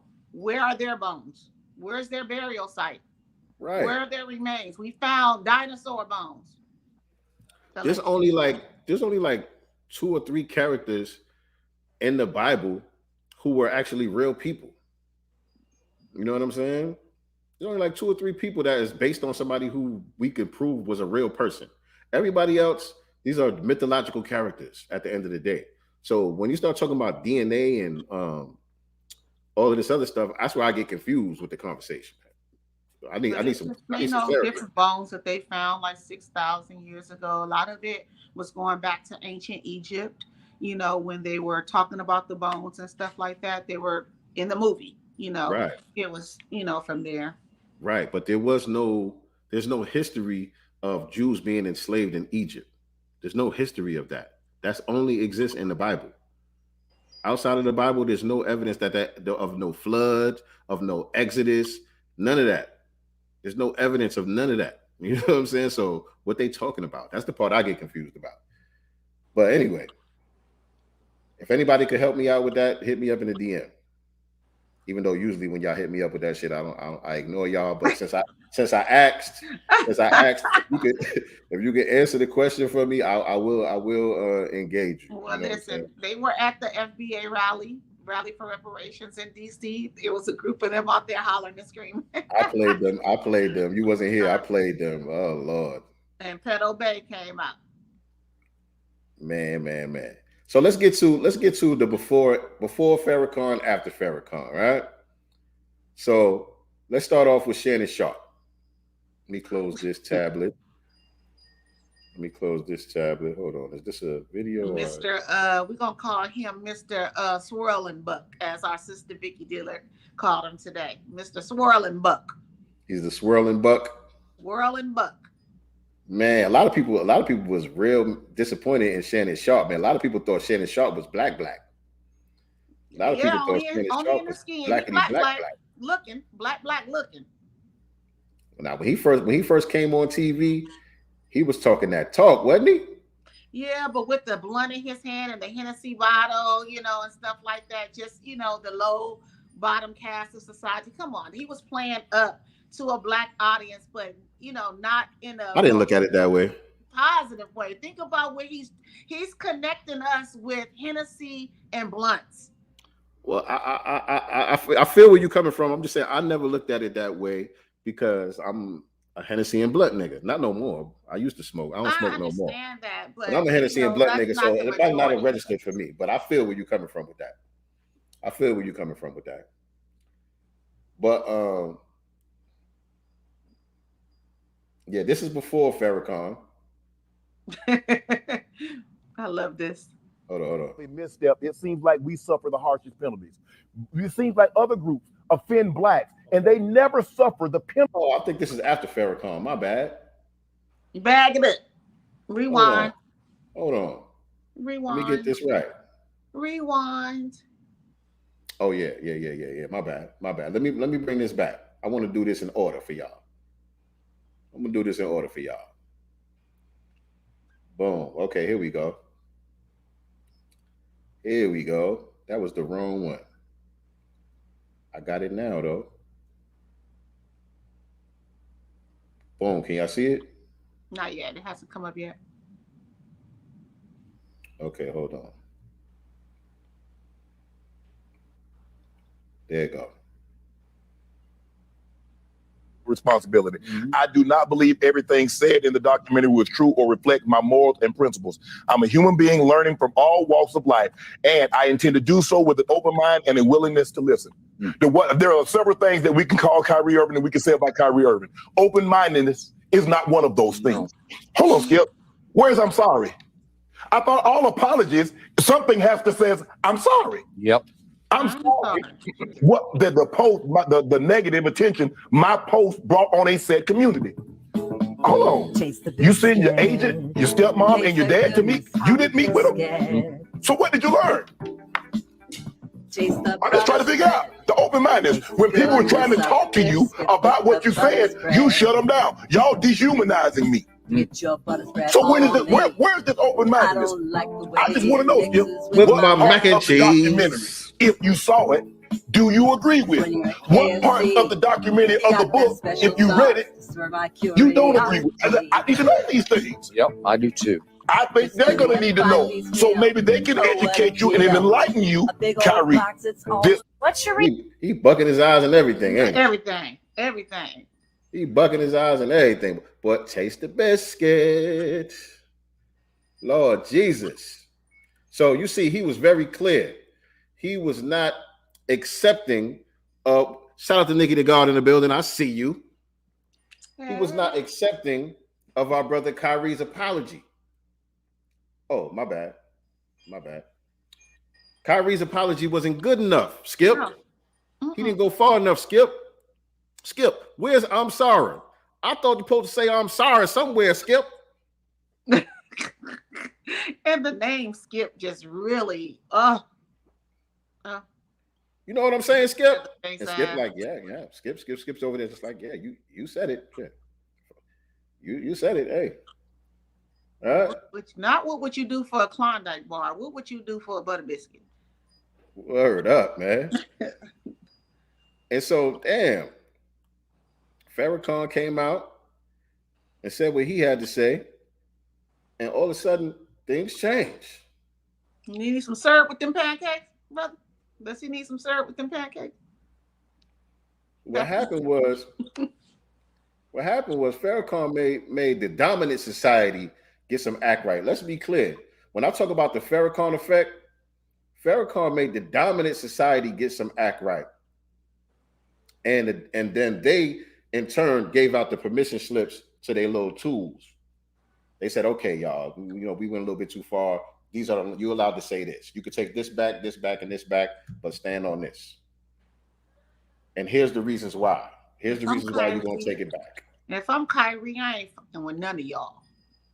Y'all can't come to the barbecue. Nothing. Ain't no barbecues. Kyrie vegan, ain't it? He vegan barbecue. They got vegan barbecue. You niggas can't have none. You're not welcome. Hold on. I got. Hold on. I gotta let this start over. This is a reel. I can't control the reel. I gotta let it start over. And look how animated he is. And isn't he supposed to be Gullah Geechee too? I wouldn't be surprised. He doesn't have the spirit, obviously. I wouldn't be surprised. Here you go. In the black community, but let me tell you why some of the black people are rallying behind Kyrie. Damn, I wish I could pose it. It says that because when blacks have a misstep, it seems like we suffer the. Oh, I can. I want y'all to notice. Everybody, I think everybody except Stephen A. Almost everybody that backtrack their statements, they start off by saying, I don't speak for everybody in the black community. Stephen A is the only one who proclaims that he speaks for all black people. According to him, he do speak for the black community. But everybody else that I heard, they said, I don't speak for the entire black community. You know what I'm saying? These are talking points that were handed to them. Right. For the harshest penalties. It seems like other groups offend blacks and they never suffer the penalty that Kyrie and Kanye have suffered. It seems like to us, a lot of us, not all, some of us, a large portion of us, is that blacks are bound by shackles. We're held more accountable for our actions and our words, where our counterparts are with cobwebs. They're easily brushed aside. Shannon. That's another talking point. It's true. It's the truth. It's the truth, but this is what they were. This is what they were told that they were allowed to say. He apologized. He or she said they were sorry. Hold on, but Skip, you didn't accept the apology. Right. You didn't accept the apology. You said it wasn't good enough, Skip. Now all of a sudden, you mad at them for not accepting the apology? Last week, you didn't accept the apology. It wasn't good enough for you. This should have been the energy from the beginning. Right. This is all you had to say from the jump. And shout out to Jay Will. I think I might play some of his a little bit later. But Jason Williams is the only sports commentator that I think, well, I give a little bit of credit to Kenny the Jet Smith. He was on the panel with Shaq and Charles Barkley when they was cooning it up. And he gave a fair, balanced assessment of the situation. He didn't throw Kyrie under the bus. And was he allowed to do that? Huh? But was he allowed to do that? Was that the plan? I don't know, but I'll give him credit. I'll give him credit, even if that was organized in the pre what do you call it, the pre-production meeting. If he stood up and said, "Hey, you might need somebody not on the coon train. Could that be me?" You know what I'm saying? He said he probably said, "Look, it ain't gonna look right if all of us get on the coon train. One of us gotta balance this out a little bit. Can that be me? I'll do that." Even if he did that, I'll give him credit for that. You know what I'm saying? And Jason Williams, he kept it 100 from the jump. So those two was the only sports commentators I seen. Everybody else is either on this skip shit or even more extreme to the Jamel Hill side of things. Oh, that Cabbage Patch looking food. Why can't we get the same benefit of the doubt? Kyrie was wrong, but I believe Kyrie was wrong, but I also can believe the punishment was excessive. After what? That's another talking point. Yeah, but he wasn't wrong, bro. That's another talking point. They all say that. All right, let me stop that one. So that was wrong. How? I need you guys to, you keep throwing that he was wrong. Wrong how? What part was wrong? Name it. You have to name a thing. What was wrong with it? Because if you guys have not seen the documentary, then you don't know what's wrong at all. And most of them have said they have not looked at the damn movie. So how do you know it's wrong other than they told you it was wrong? Hold on, because I gotta skip this commercial. You're right, but the thing about that is, even if they did see the documentary, I still have the same question of what was wrong that he did, because he said from the beginning, from the initial post-game interview, he said, I don't agree with everything in the movie. He did say that. I just watched the movie. Peace, God. Hey. What's up, man? Can I try playing Minecraft today? On what? On what? MacBook. Where's the MacBook? Yeah, you can. Just know where it's at. Actually, I think he got it. I don't know if you're going to be able to, but you could try.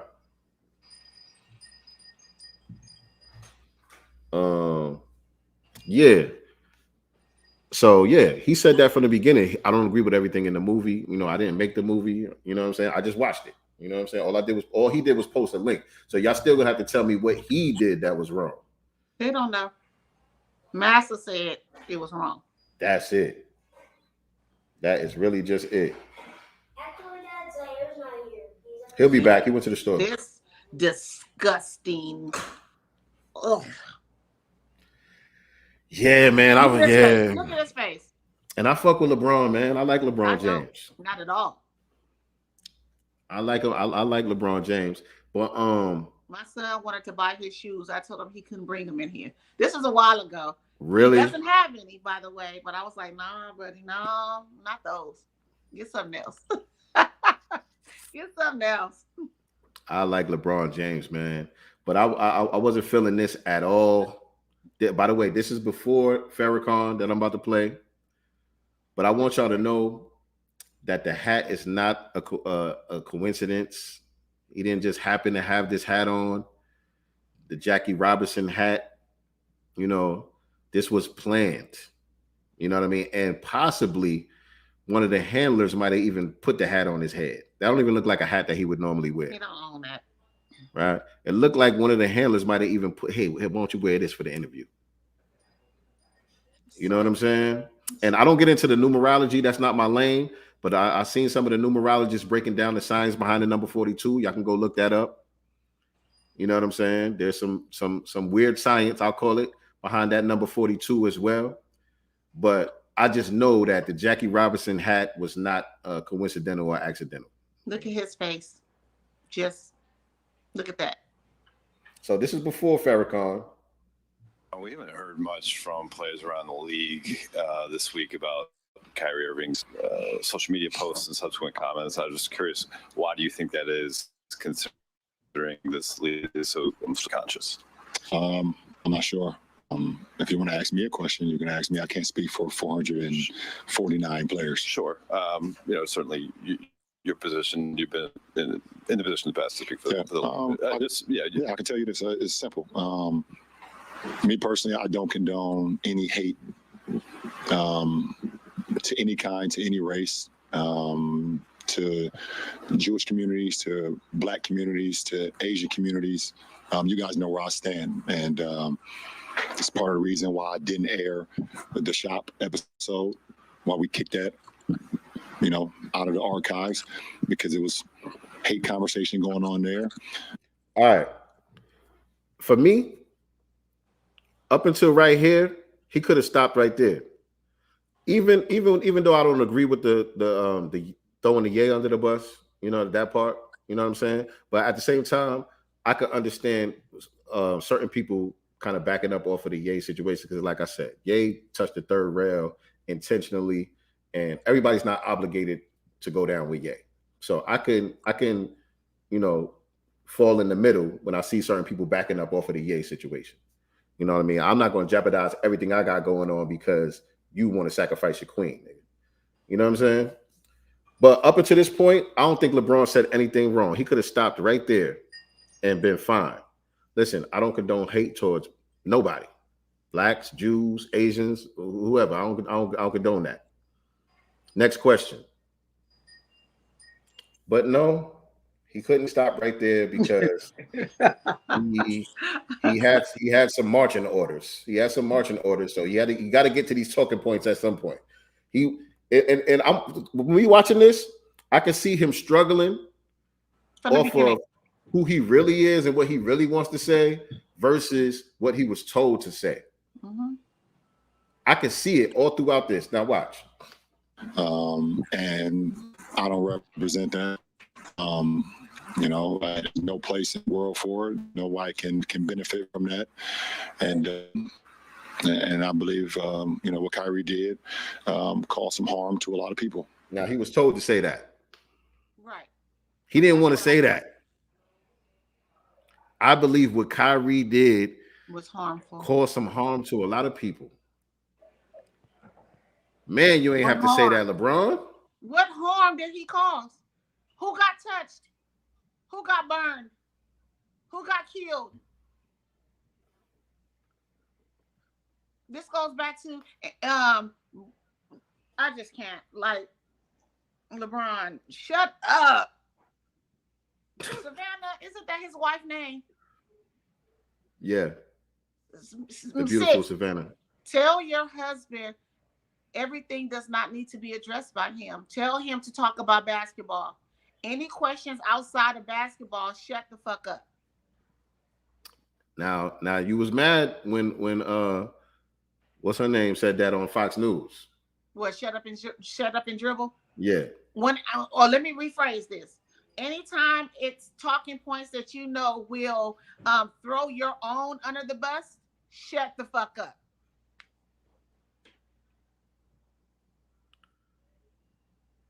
Yeah, this wasn't good, bro.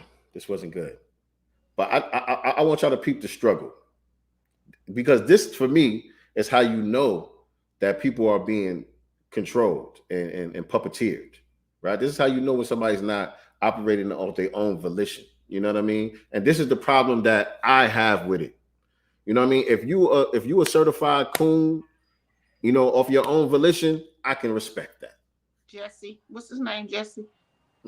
Jesse Peterson. Jesse Peterson is he was born a coon. Sheriff Clark or somebody like that. You know, I could respect it. You know what I mean? But when you are being forced as a grown man, when you being put in a position where you got to do what you're told, that's where it gets sad. Look at it. And he has since over the last, I think today or was it yesterday, he apologized. See, he wanted to give Kyrie some credit. He wanted to give him a little credit. He tried to throw him a bone, but that's not what you was told to do.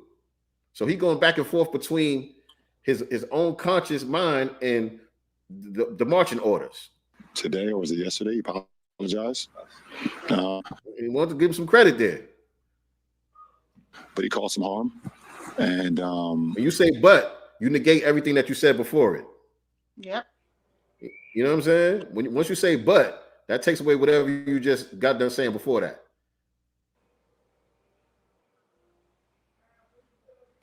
And I think it's unfortunate, but I don't stand on the position to harm people when it comes to your voice or your platform or anything. And so it doesn't matter what color your skin is, how tall you are. This is Babel right here. This is just Babel. What position you are in. If you are promoting or soliciting or saying harmful things to any community that harm people, then I don't respect it. I don't condone it. That's really just Babel right there, because you don't know what Kyrie did wrong. You really don't know what he did wrong. So you just throwing a word salad out there. He knows he did nothing wrong, but again, he got his marching orders, you know, and his talking points. So he has to, you know, be a man-child right now and do what Master told him to do.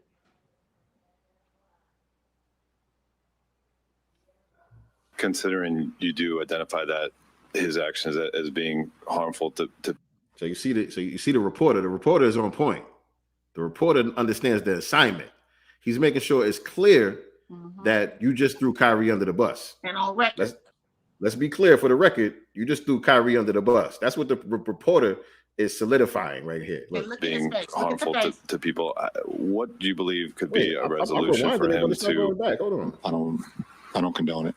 Considering you do identify that his actions as being harmful to people, what?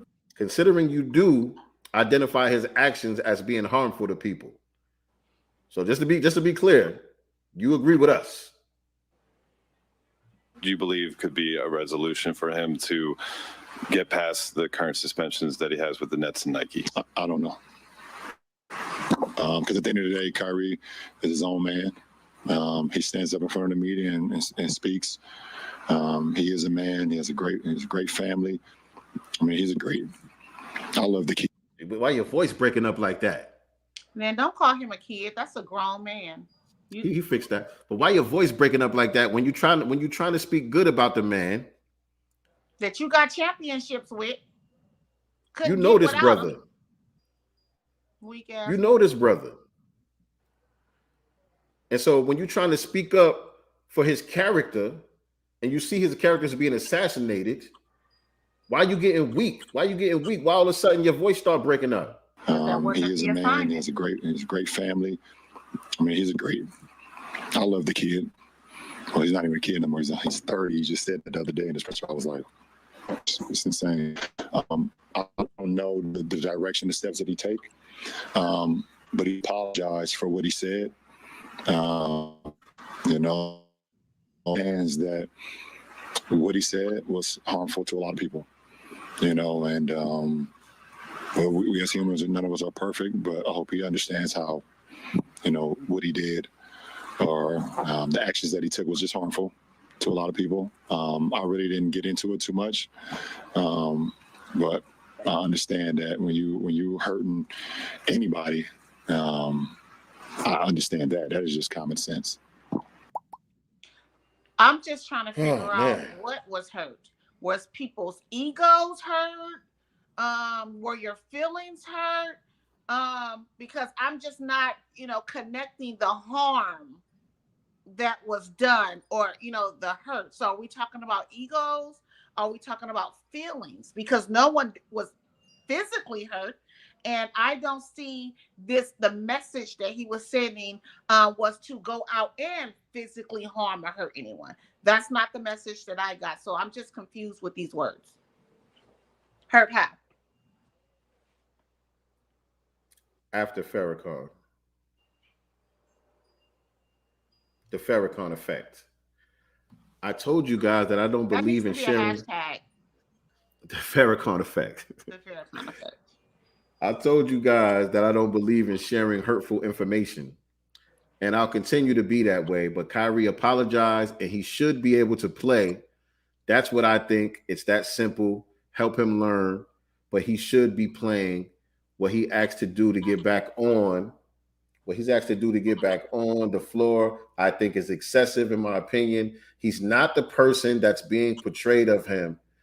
Anyways, back to my rehab session. You could have just said that from the beginning, bro. You could have said that from the beginning. Help him learn what? Because if this is going to the Holocaust Museum, we over that shit. I'm with Kanye. Come to our Holocaust Museum at this point. And that could be Planned Parenthood. That can be certain neighborhoods. You know what I'm saying? Come to our Holocaust. That can just be looking at some of our bank statements. Shit. So let me ask you this then.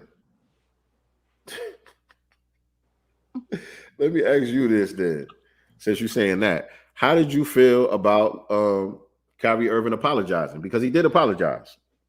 Want me read his apology? Yes. Let me pull up his apology. Oh, actually, it's in the next video. Hold on. Stephen A. Because we go on to Stephen A. next. We did Shannon Sharp. We did LeBron James. We go on to Stephen A. next. But the interesting, we need to deal with Whitlock, Jason Whitlock. Jason Whitlock. We could talk about Jason Whitlock. But the interesting thing about Stephen A is the before and after is in the same. It's in the same sentence. Stephen A is just flip flopping all over the place from the beginning to the end. It's not even the Farrakhan effect with Stephen A. It's just the Stephen A buffoonery. You know what I mean? He contradicts himself in one sentence. But I think it's in this one. Kyrie apology is in this one right here. So let's talk about the Kyrie apology, and then I'll let Stephen A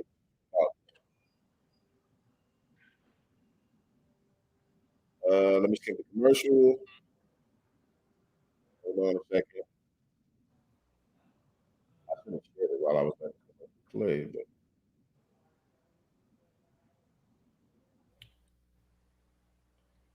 all right. I'm gonna let the apology part play, and then I want to know what you think about him apologizing and the actual apology. I want to get your take on that.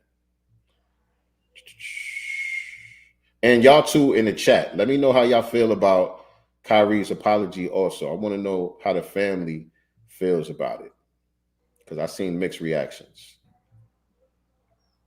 I know our brother Marcel was pissed off. But hold on. Some things are questionable in there, untrue. Like I said, then the first time you asked me when I was sitting on that, I take my responsibility for posting that. Some things that were questionable in there, untrue. Like I said, and the first time you guys asked me when I was sitting on that stage, I don't believe everything that everybody posts. It's a documentary. So I take my responsibility. It seems like Anna Silver wanted to hear the word "I apologize," or in your mind, you said, "I didn't mean to cause any harm." Were you apologizing, or did you not apologize? I didn't mean to cause any harm. I'm not the one that made the documentary. Hold on. There's a little bit more. For the record, do you have any anti-Semitic beliefs? Again, I'm going to repeat. I don't know how the label becomes justified, because you guys ask me the same questions over and over again. But this is not going to turn into a spin around cycle of questions upon questions. I told you guys how I felt, all walks of life, and embrace all walks of life. That's where I sit. I think what people want to hear, though, is just a yes or no on that question. Yes or no. I cannot be anti-Semitic if I know where I come from.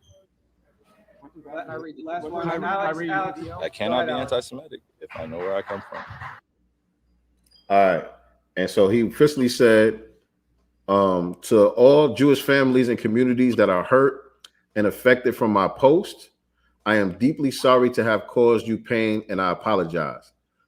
To all Jewish families and communities that are hurt and affected from my post, I am deeply sorry to have caused you pain, and I apologize. There's a little bit more, I think. 4 hours after the Nets issued their suspension, Kyrie would post the following apology on social media, which read in part, "To all Jewish families and communities that are hurt and affected from my post, I'm deeply sorry to have caused you pain, and I apologize. I initially reacted out of emotion to being unjustly labeled anti-Semitic instead of focusing on the healing process of my Jewish brothers and sisters that were hurt from the hateful remarks made in the documentary. I want to clarify any confusion on where I stand fighting against anti-Semitism by apologizing for both posting the documentary without context and a factual explanation outlining the specific beliefs in the documentary I agreed with and disagreed with. I had no intentions to disrespect any Jewish cultural history regarding the Holocaust or to perpetuate any hate." All right. Let's get your reaction. So, my thing is just stand on your square, because it didn't make a difference anyway.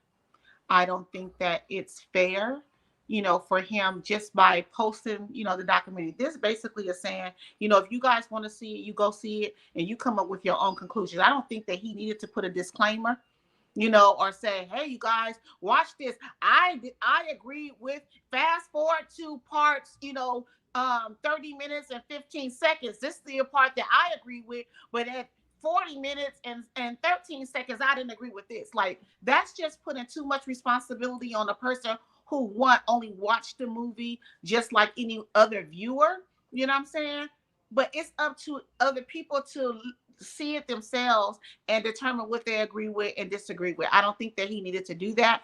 And again, apologizing at this point, it made no difference. So he should have stood where he stood from the beginning and just left it alone. I'm not apologizing because you motherfuckers' feelings is hurt. Get over that shit. Ain't that what y'all tell us? Are we still talking about slavery? You guys need to get over that. Are we still talking about racism? Where we're in a post-racist society. You guys need to get over that. Same thing with you. You all get over it. I said what I said. And this is, I'm at this point, I'm fed up. You know what I'm saying? With one, their anti-blackness, their anti-black racism, and the fact that you guys try to make specifically black men bow down and kiss your fucking feet. For what? Because you guys know that he's not anti-Semitic nor racist. Everybody follows Kyrie. I've seen many of his posts. This is just a loving person of all people. Period. You know what I'm saying? So this isn't about being anti-Semitic. This is about bow down, nigga, know your place. What was that? I'm not sure if that was the owner or someone said, we finally put Kyrie in his place. That's what this was about. So don't apologize. Stand on your square because it doesn't mean anything. All right. Well, I don't agree with you. Of course you don't. And I don't agree with none of y'all in the chat who talking about he folded and I don't feel like it was a fold breaking and all of that. Let's be clear, y'all. In the chat, Kyrie didn't write that shit. Somebody else wrote it.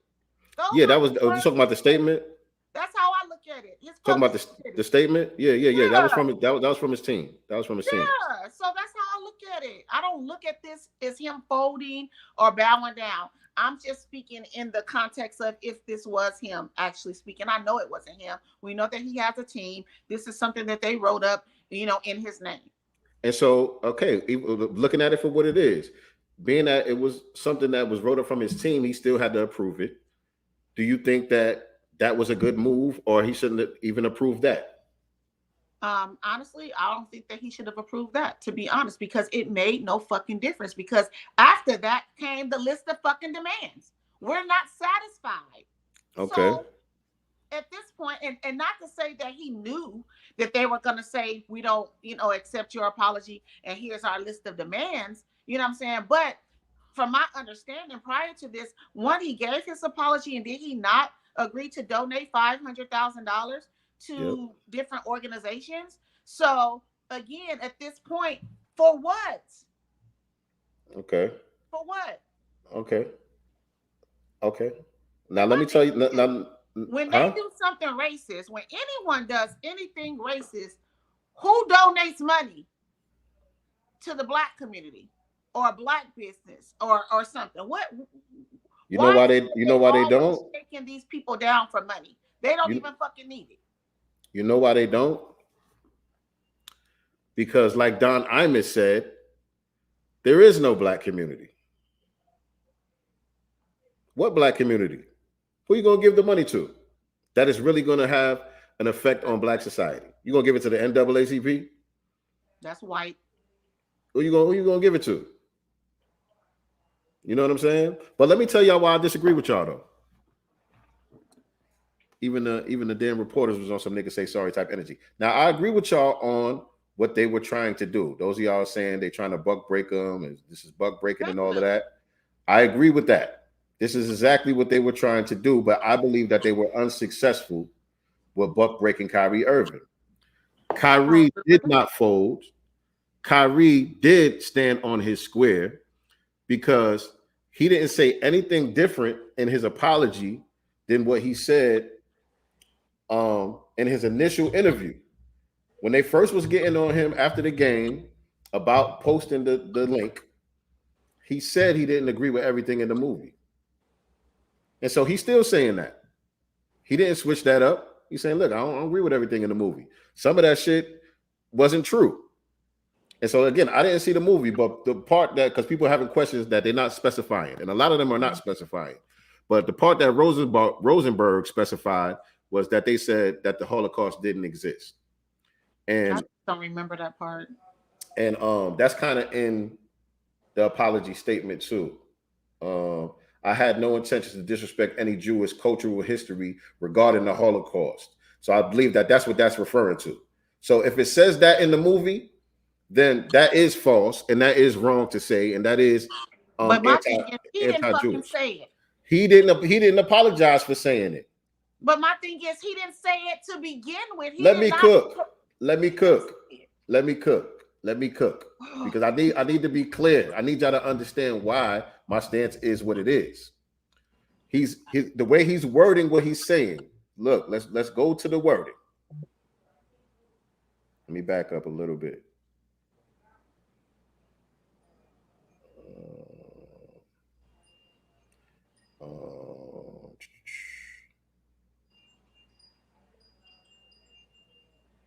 Even before that.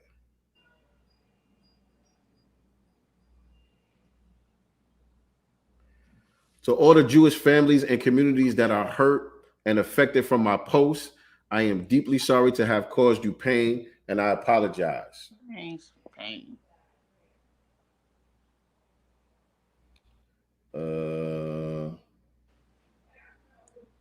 I want to clarify any confusion on where I stand fighting against anti-Semitism by apologizing for posting the documentary without context and factual explanation. So if the documentary has these falsehoods in it, they're saying they're trying to put that on him. Well, you're promoting some false shit about our history and our culture, and that's problematic. So he's saying if there's some false shit in there, I don't agree with that. Right. You know what I'm saying? And he said that from the beginning. And so he don't got to stand with the nigga that made the documentary. That's not him folding, in my opinion. He's saying the same thing he said from the beginning. I'm not anti-Semitic. I can't be anti-Semitic because I know who I am. Meaning, nigga, I'm one of the original Jews. Right. You know what I'm saying? I know my history, so there's nothing for me to be anti about. I'm Semitic.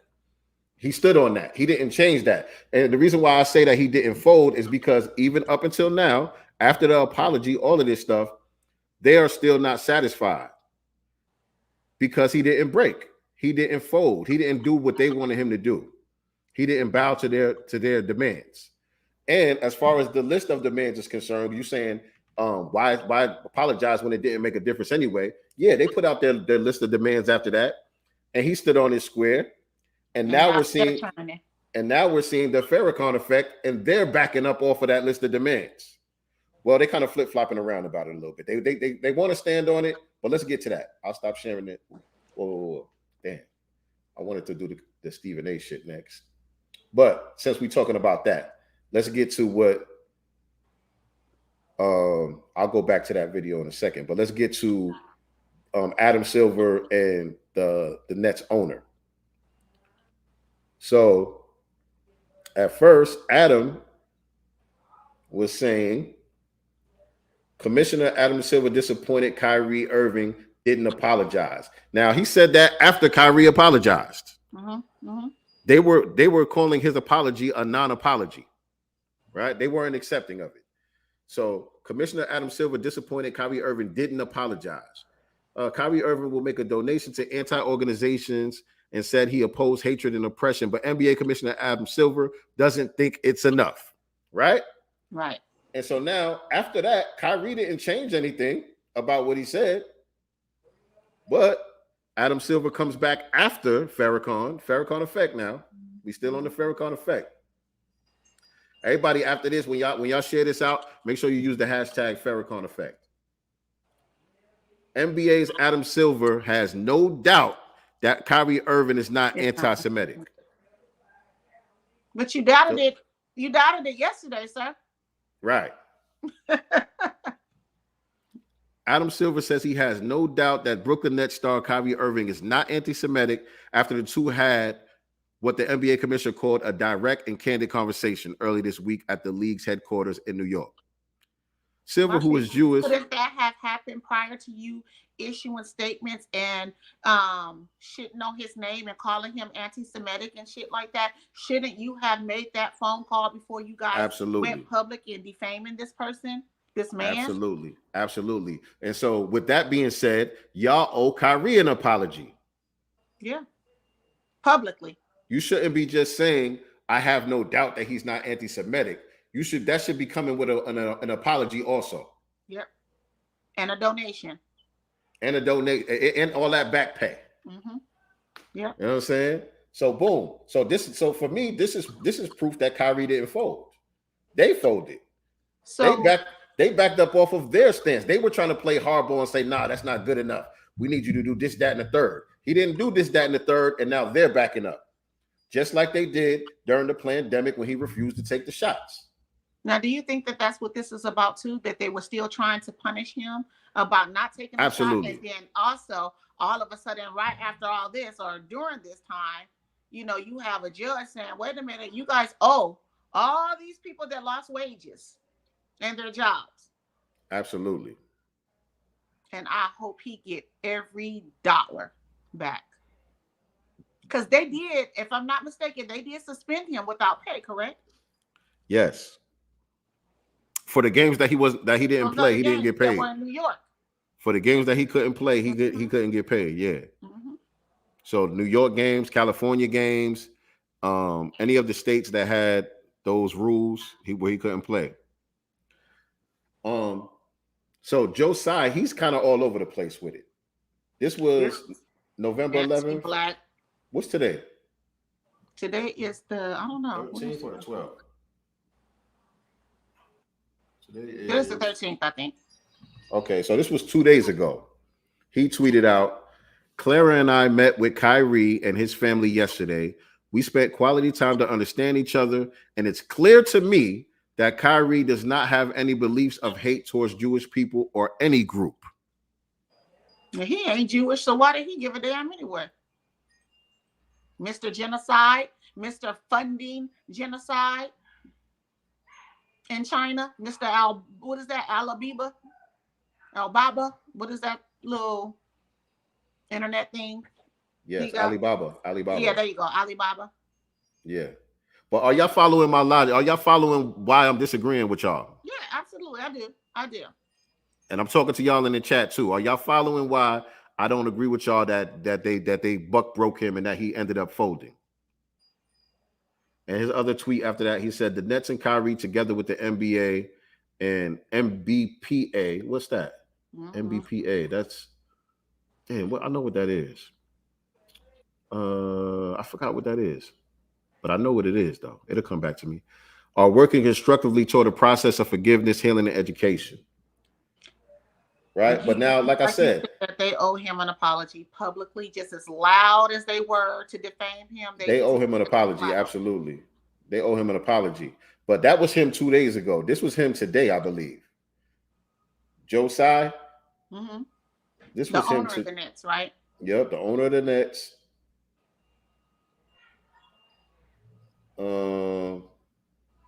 Is this today? I think this is today. Hold on.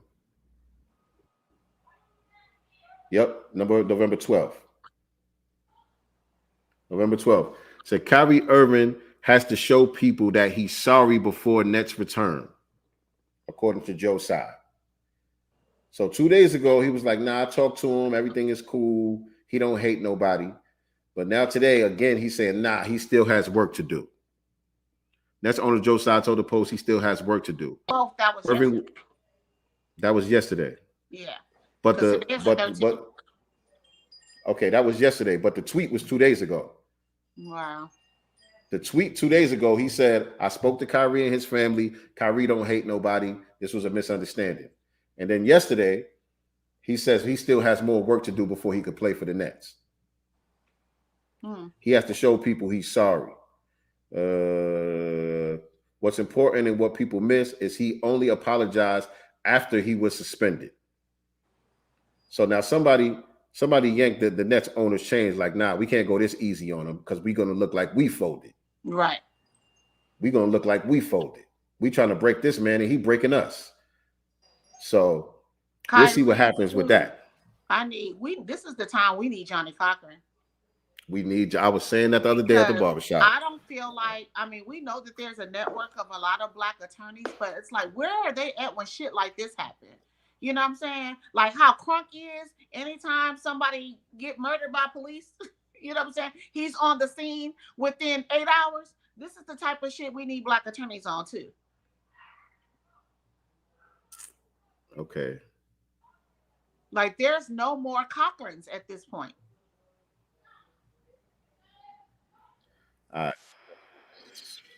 Commercial play. Share this out. Got a couple more before and afters for y'all, man. Like I said, the Stephen A shit is before and after, though. This nigga is before and after. Not the before and after.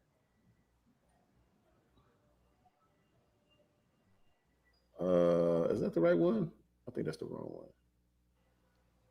Okay, we'll deal with this one then. We'll deal with this one since I got it up. I want to show you the other one first, though. Nah, yeah, I got to show y'all the other one first. Hold on 1 second, y'all. Bear with me. No, I got 2 Stephen A videos. Oh, okay. But one of them is somebody, whoever edited it. It's funny. Yeah, I got to play this one first. This is the one. This is the one I got to play first. Hold on, y'all. Stephen goddamn A. So it's 9. Okay, boom. Yeah. Here we go. And I don't got to play this whole video. I'm just going to play the beginning of it.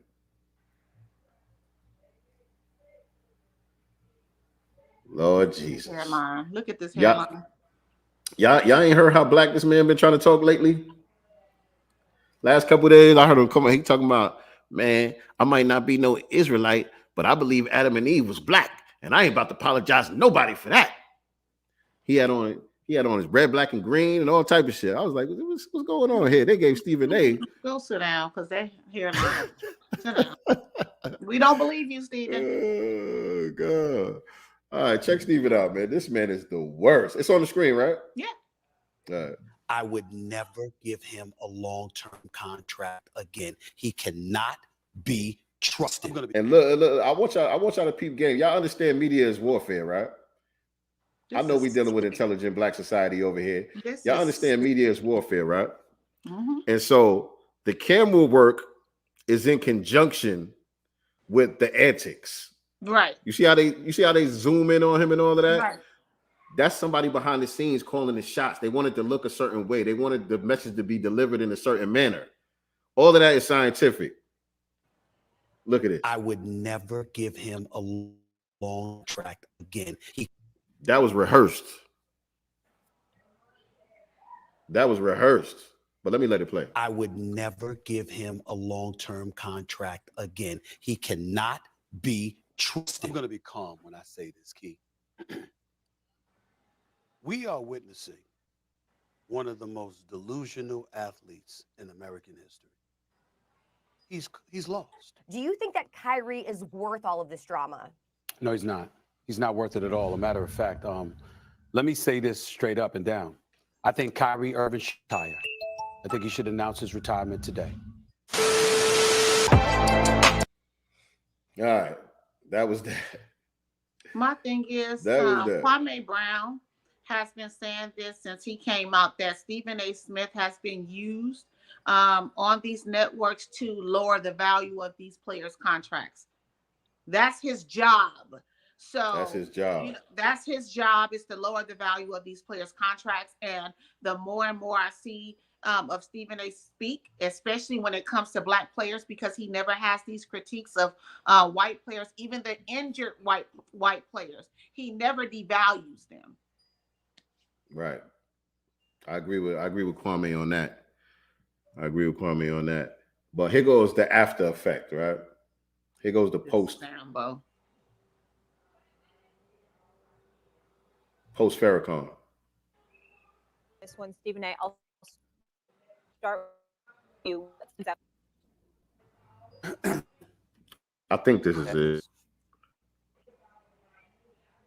Any joy in what's required because you're an individual who's a phenomenal basketball athlete, box office, at least once was box office. In terms of his talent, would be for several years.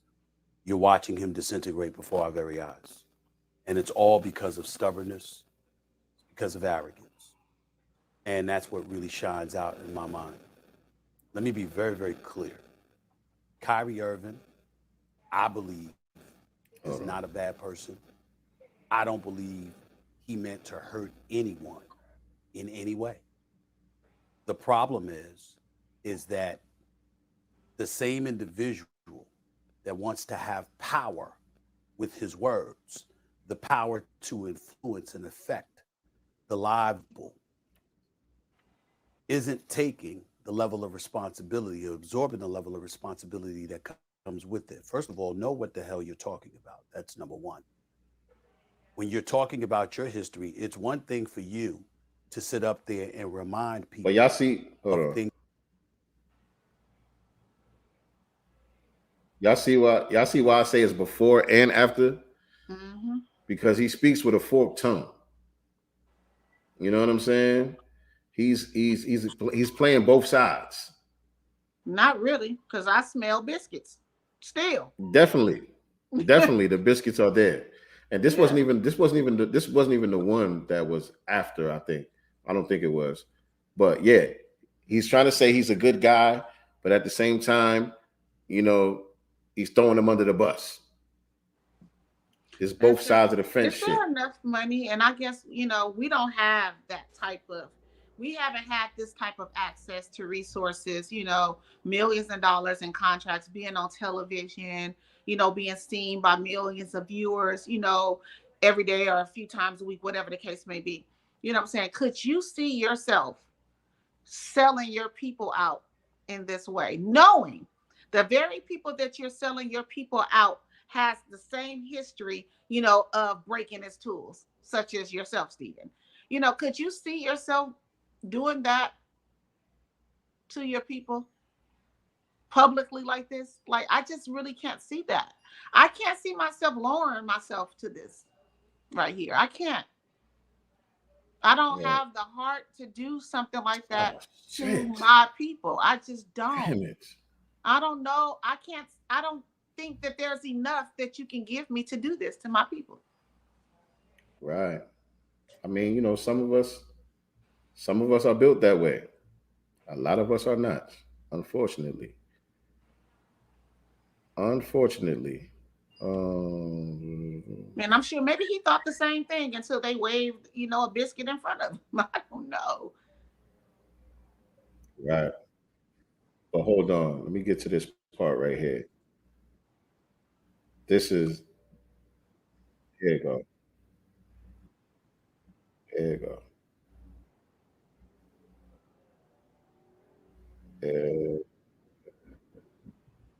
All right, here you go. And this will be the last one, y'all. This will be the last one. But I just want to show some of the Farrakhan effect right here.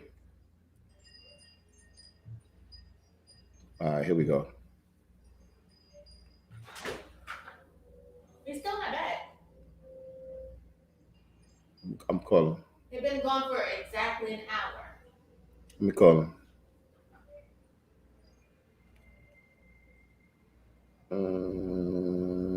Okay, y'all can see it, right? Yeah. Your thoughts on this? I 1000% agree with Jaylen Brown. I stand with him.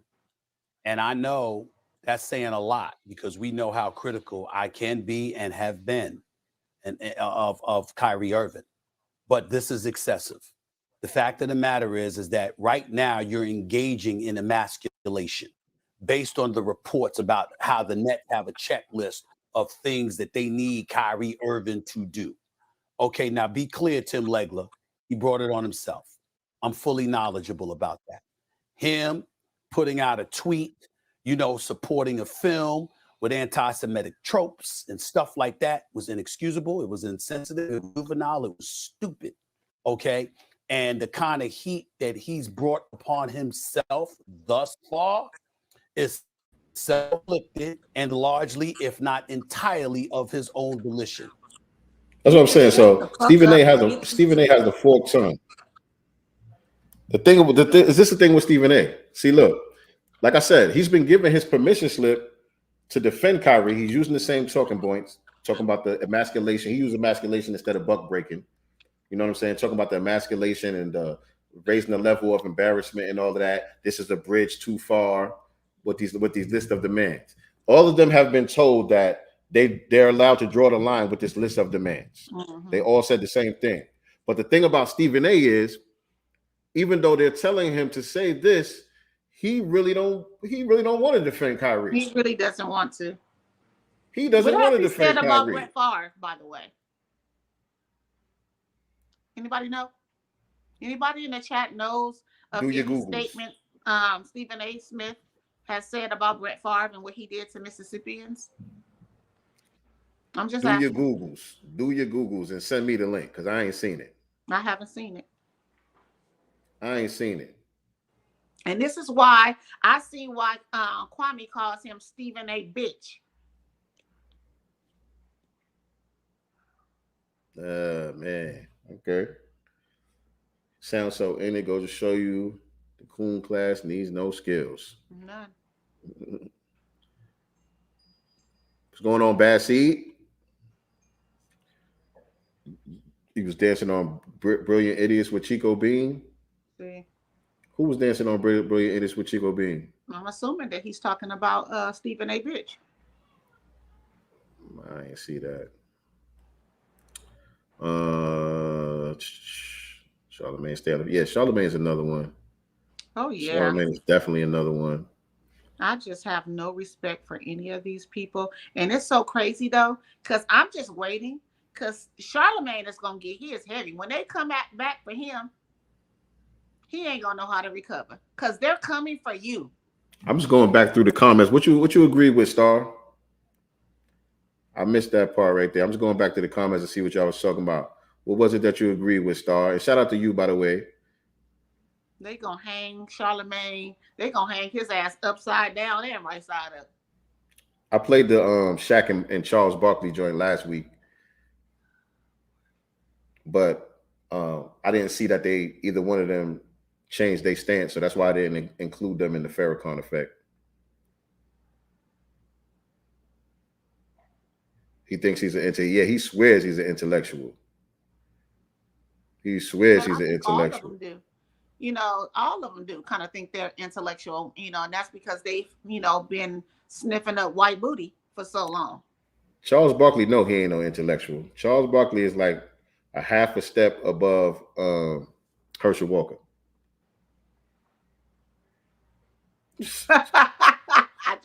I just really connected with you right now. I'm checking out what y'all saying in the comments over here, man. Lord. Yeah.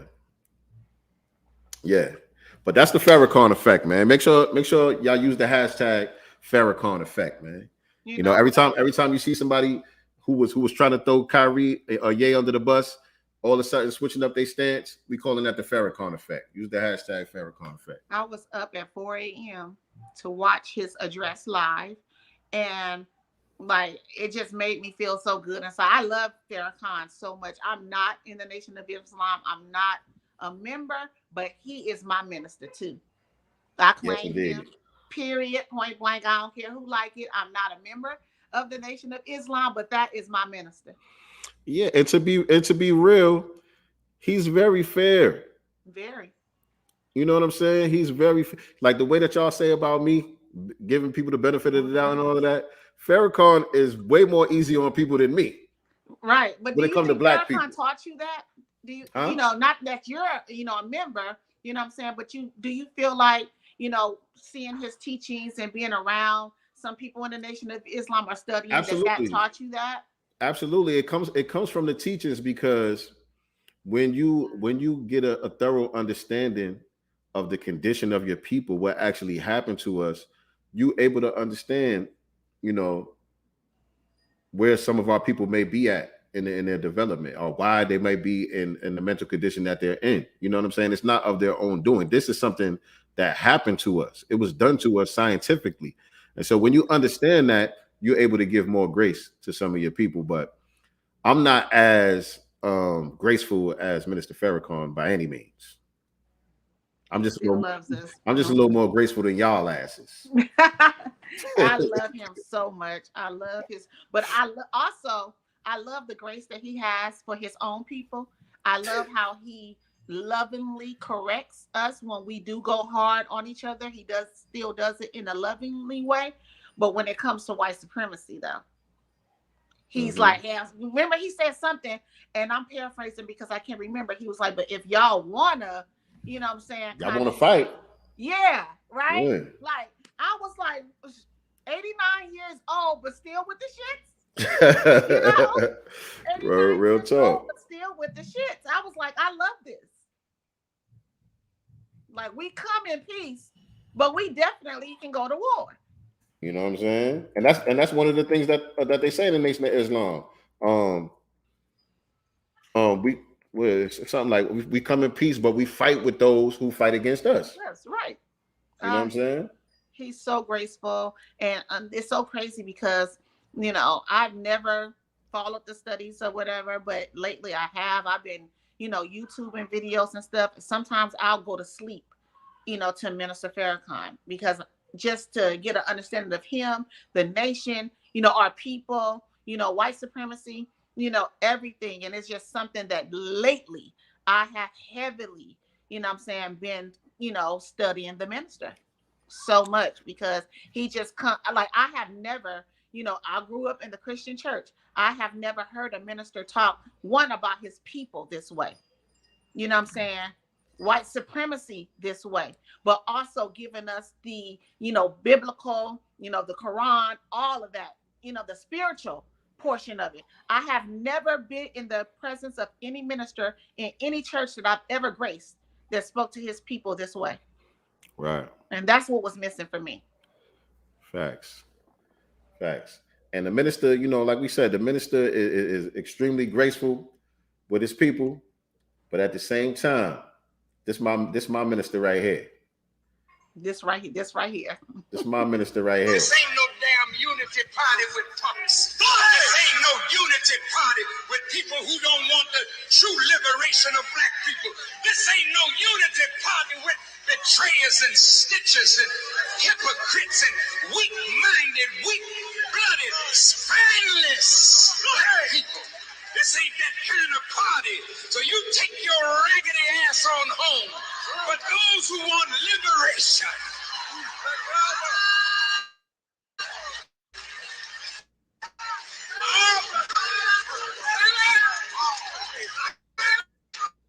those who want to see black people really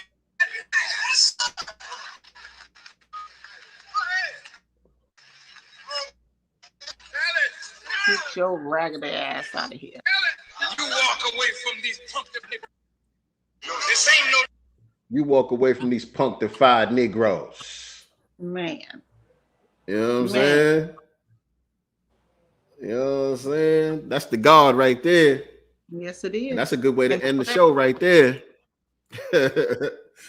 That's a good way to end today's episode of Sincere Love the Godcast, man. We appreciate everybody tapping in with us as always. You know what I mean? Let me see. Make sure y'all following us. We can say that right there, right? Make sure you're following us on all social media you guys platforms. Are following, because guess what? We have another show coming soon. Say that. You know, say that. Let me get that pulled up too. Let me plug that. Yes, indeed. Talk about it. Y'all make sure that you guys are following both myself, nyctegur with the number 1 at the end, on Instagram, and nyctegur on Twitter without the number 1, because we will be broadcasting a new show, the Pick Me Godcast. And that is going to be myself and my sister Brown Skin Baddie.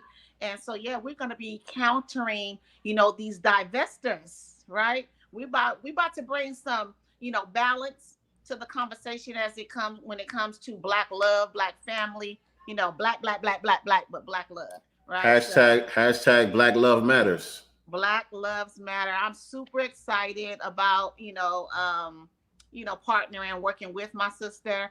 It's just the conversations that need to be had. And it's not just, yes, relationships, but also relationships between sisters. Us as sisters, bridging whatever gaps it may be between us. Right. So this is about not just, male and female relationships, but female and female relationships, male and male relationships, so that we can just, bring our communities back. We have taken the neighbor out of hood. So we want to bring neighbor and hood back together as well. I'm super duper excited about, what she and I collectively are going to bring to the table. This is Sincere's idea, by the way, so you guys can give all that to him. This is his thing, but we were I'm putting my producer hat on, y'all. I'm putting my producer hat on. But he came and got us, and we talked about it, and it just made so much sense, because again, we need to bring some balance to these conversations. So I am so excited, to partner with my sister, Brown Skin Baddie. It's gonna be dope, man. I'm excited about it, man. I feel like, you guys are the perfect combination to really chop it up, you know what I mean, and let people get an understanding and some balance, like you said, to the whole conversation, because you got a lot of these divestors on the internet. Some of them even have large platforms out here spewing a lot of toxicity and perpetuating this gender divide in Black society, which is the last thing that we need. And so I feel like y'all two, along with some of the special guests that you guys may be able to bring on, could bring some real balance and clarity to the whole conversation. And this is something that men and women need to tune into. You know what I'm saying? Men and women need to tune in. Definitely. We want the brothers to come in, chime in. Our first show, we're going to actually do this one on Instagram Live. So the soft launch is going to be on IG Live. IG Live. So that's going to be December 8th. We're still working on the time. I can't remember, but that's definitely going to be December 8th. Make sure you're following Skin Baddie, as well as myself and Sincere. And we'll be getting the times, coordinated, but it's definitely going down December 8th. That's just a few more weeks. And I'm excited, y'all. I'm so excited. And also what I was thinking about, because I'm in my 40s, you know what I'm saying? And then she's younger. So it's still going to be perspectives from different age, groups as well. So, I want the brothers as well as the sisters to tune in. We want you guys to come in live with us. We want to bring some of you guys on live with us and speak and give your perspectives, because again, it's all about Black love. Black love matters. Black love matters. We have to make it matter more, though. Yes, indeed. And this is our sister right here, Brown Skin Baddie. Make sure you guys are following her. Make sure you're following her. Brown Skin Baddie on Instagram. I think she's Brown Skin Baddie on Facebook too, I think. But make sure you follow her on Instagram, Brown Skin Baddie. She has a lot of content. She engages a lot, with both men and women. It was actually a live that I believe she did yesterday, or she posted it yesterday. And it was this real disrespectful. It was like 4 people on there. Brown Skin Baddie, this other woman who was in her 50s, she said, and there was 2 gentlemen on there. And one was just hell-bent on being disrespectful. And I love the grace, that Brown Skin Baddie, showed. She did not just like go in on him. She just sat there and let him like, okay, this is, where you want to go with it or whatever. I'm going to allow you that. Whatever. But then he just kind of really got too disrespectful. So she just, shut his ass down or whatever. And then she asked the other gentleman and the sister, she was able to speak. She was like, I literally been quiet this whole time while this Negro, basically, he just wanted to call women bitches. Constantly. Oh, wow. And you can tell, like, I honestly felt like he was just really doing it for clout. I don't even know if he believed it. He probably did, but he was one of those niggas that needed attention real bad. and he didn't care how he got it. It was a really bad look. You look very moist, sir. You know, it wasn't a good look. But again, it doesn't matter though. These are still conversations that we need to have, because there's a lot of men and women out here that think exactly as he did. So, you know, it's just about, again, bringing balance to the conversation and see how, you know, we can fix things. You know, we don't want us out here having these types of mindsets. We want to do whatever we can to fix it with people that are open-minded, you know, on fixing, you know, the divides that are happening within our group. So, yeah. Right. And as y'all can see, you know, our sister is extremely beautiful, but she's also brains as well. She's fine. She's also brains as well. So don't get it twisted. She will be dropping some heavy game on y'all. You know what I'm saying? And I just had this thought too while we're doing this. We should also, what we should do is, before y'all even get started, we should bring her on and do like an interview so the family could get to know her a little bit, get to know a little bit about her. Yeah, that'd be awesome. Yeah, I just thought about that part. So I decided to cut up a little bit today since we're doing this. I was like, well, people got to get to know me. I'm gonna have to start going live. Y'all know, right? Like, I'm the weakest link when it comes to that. But I promise that I'm gonna get better. I'm gonna do better. Right. All right, I don't know. I got to get out of here, man. Go see what the hell is going on. Look like my wife mad at me or something. She just opened the door and slammed the door. I'm like, okay. Yeah, get to the water. Yeah, okay, let me go see what's popping real quick, man. But all right, family. Again, man, we'll see y'all in a couple of days for the Black Business Showcase on Wednesday, 9 p.m. Eastern Standard Time. And who do we have? Don't we got Royce White? There you go. I just wanted you to say it. Yeah. Former NBA player, Royce White. He's going to be on this Wednesday. He's running for Congress, I think in Minnesota, Minneapolis, somewhere. He's running for Congress, and as a Republican.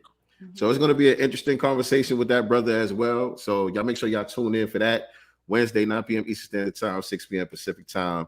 It's going to be another hot one. Hot. Yes, indeed. And so, yeah, that does it for today's episode, family, of Sincere Love the Godcast. And remember, we are not the master teachers, but we are the master students and signal boosters for the voices of the new Black media. Peace. And Black love. Most resilient, we poster children of prophecy fulfilled.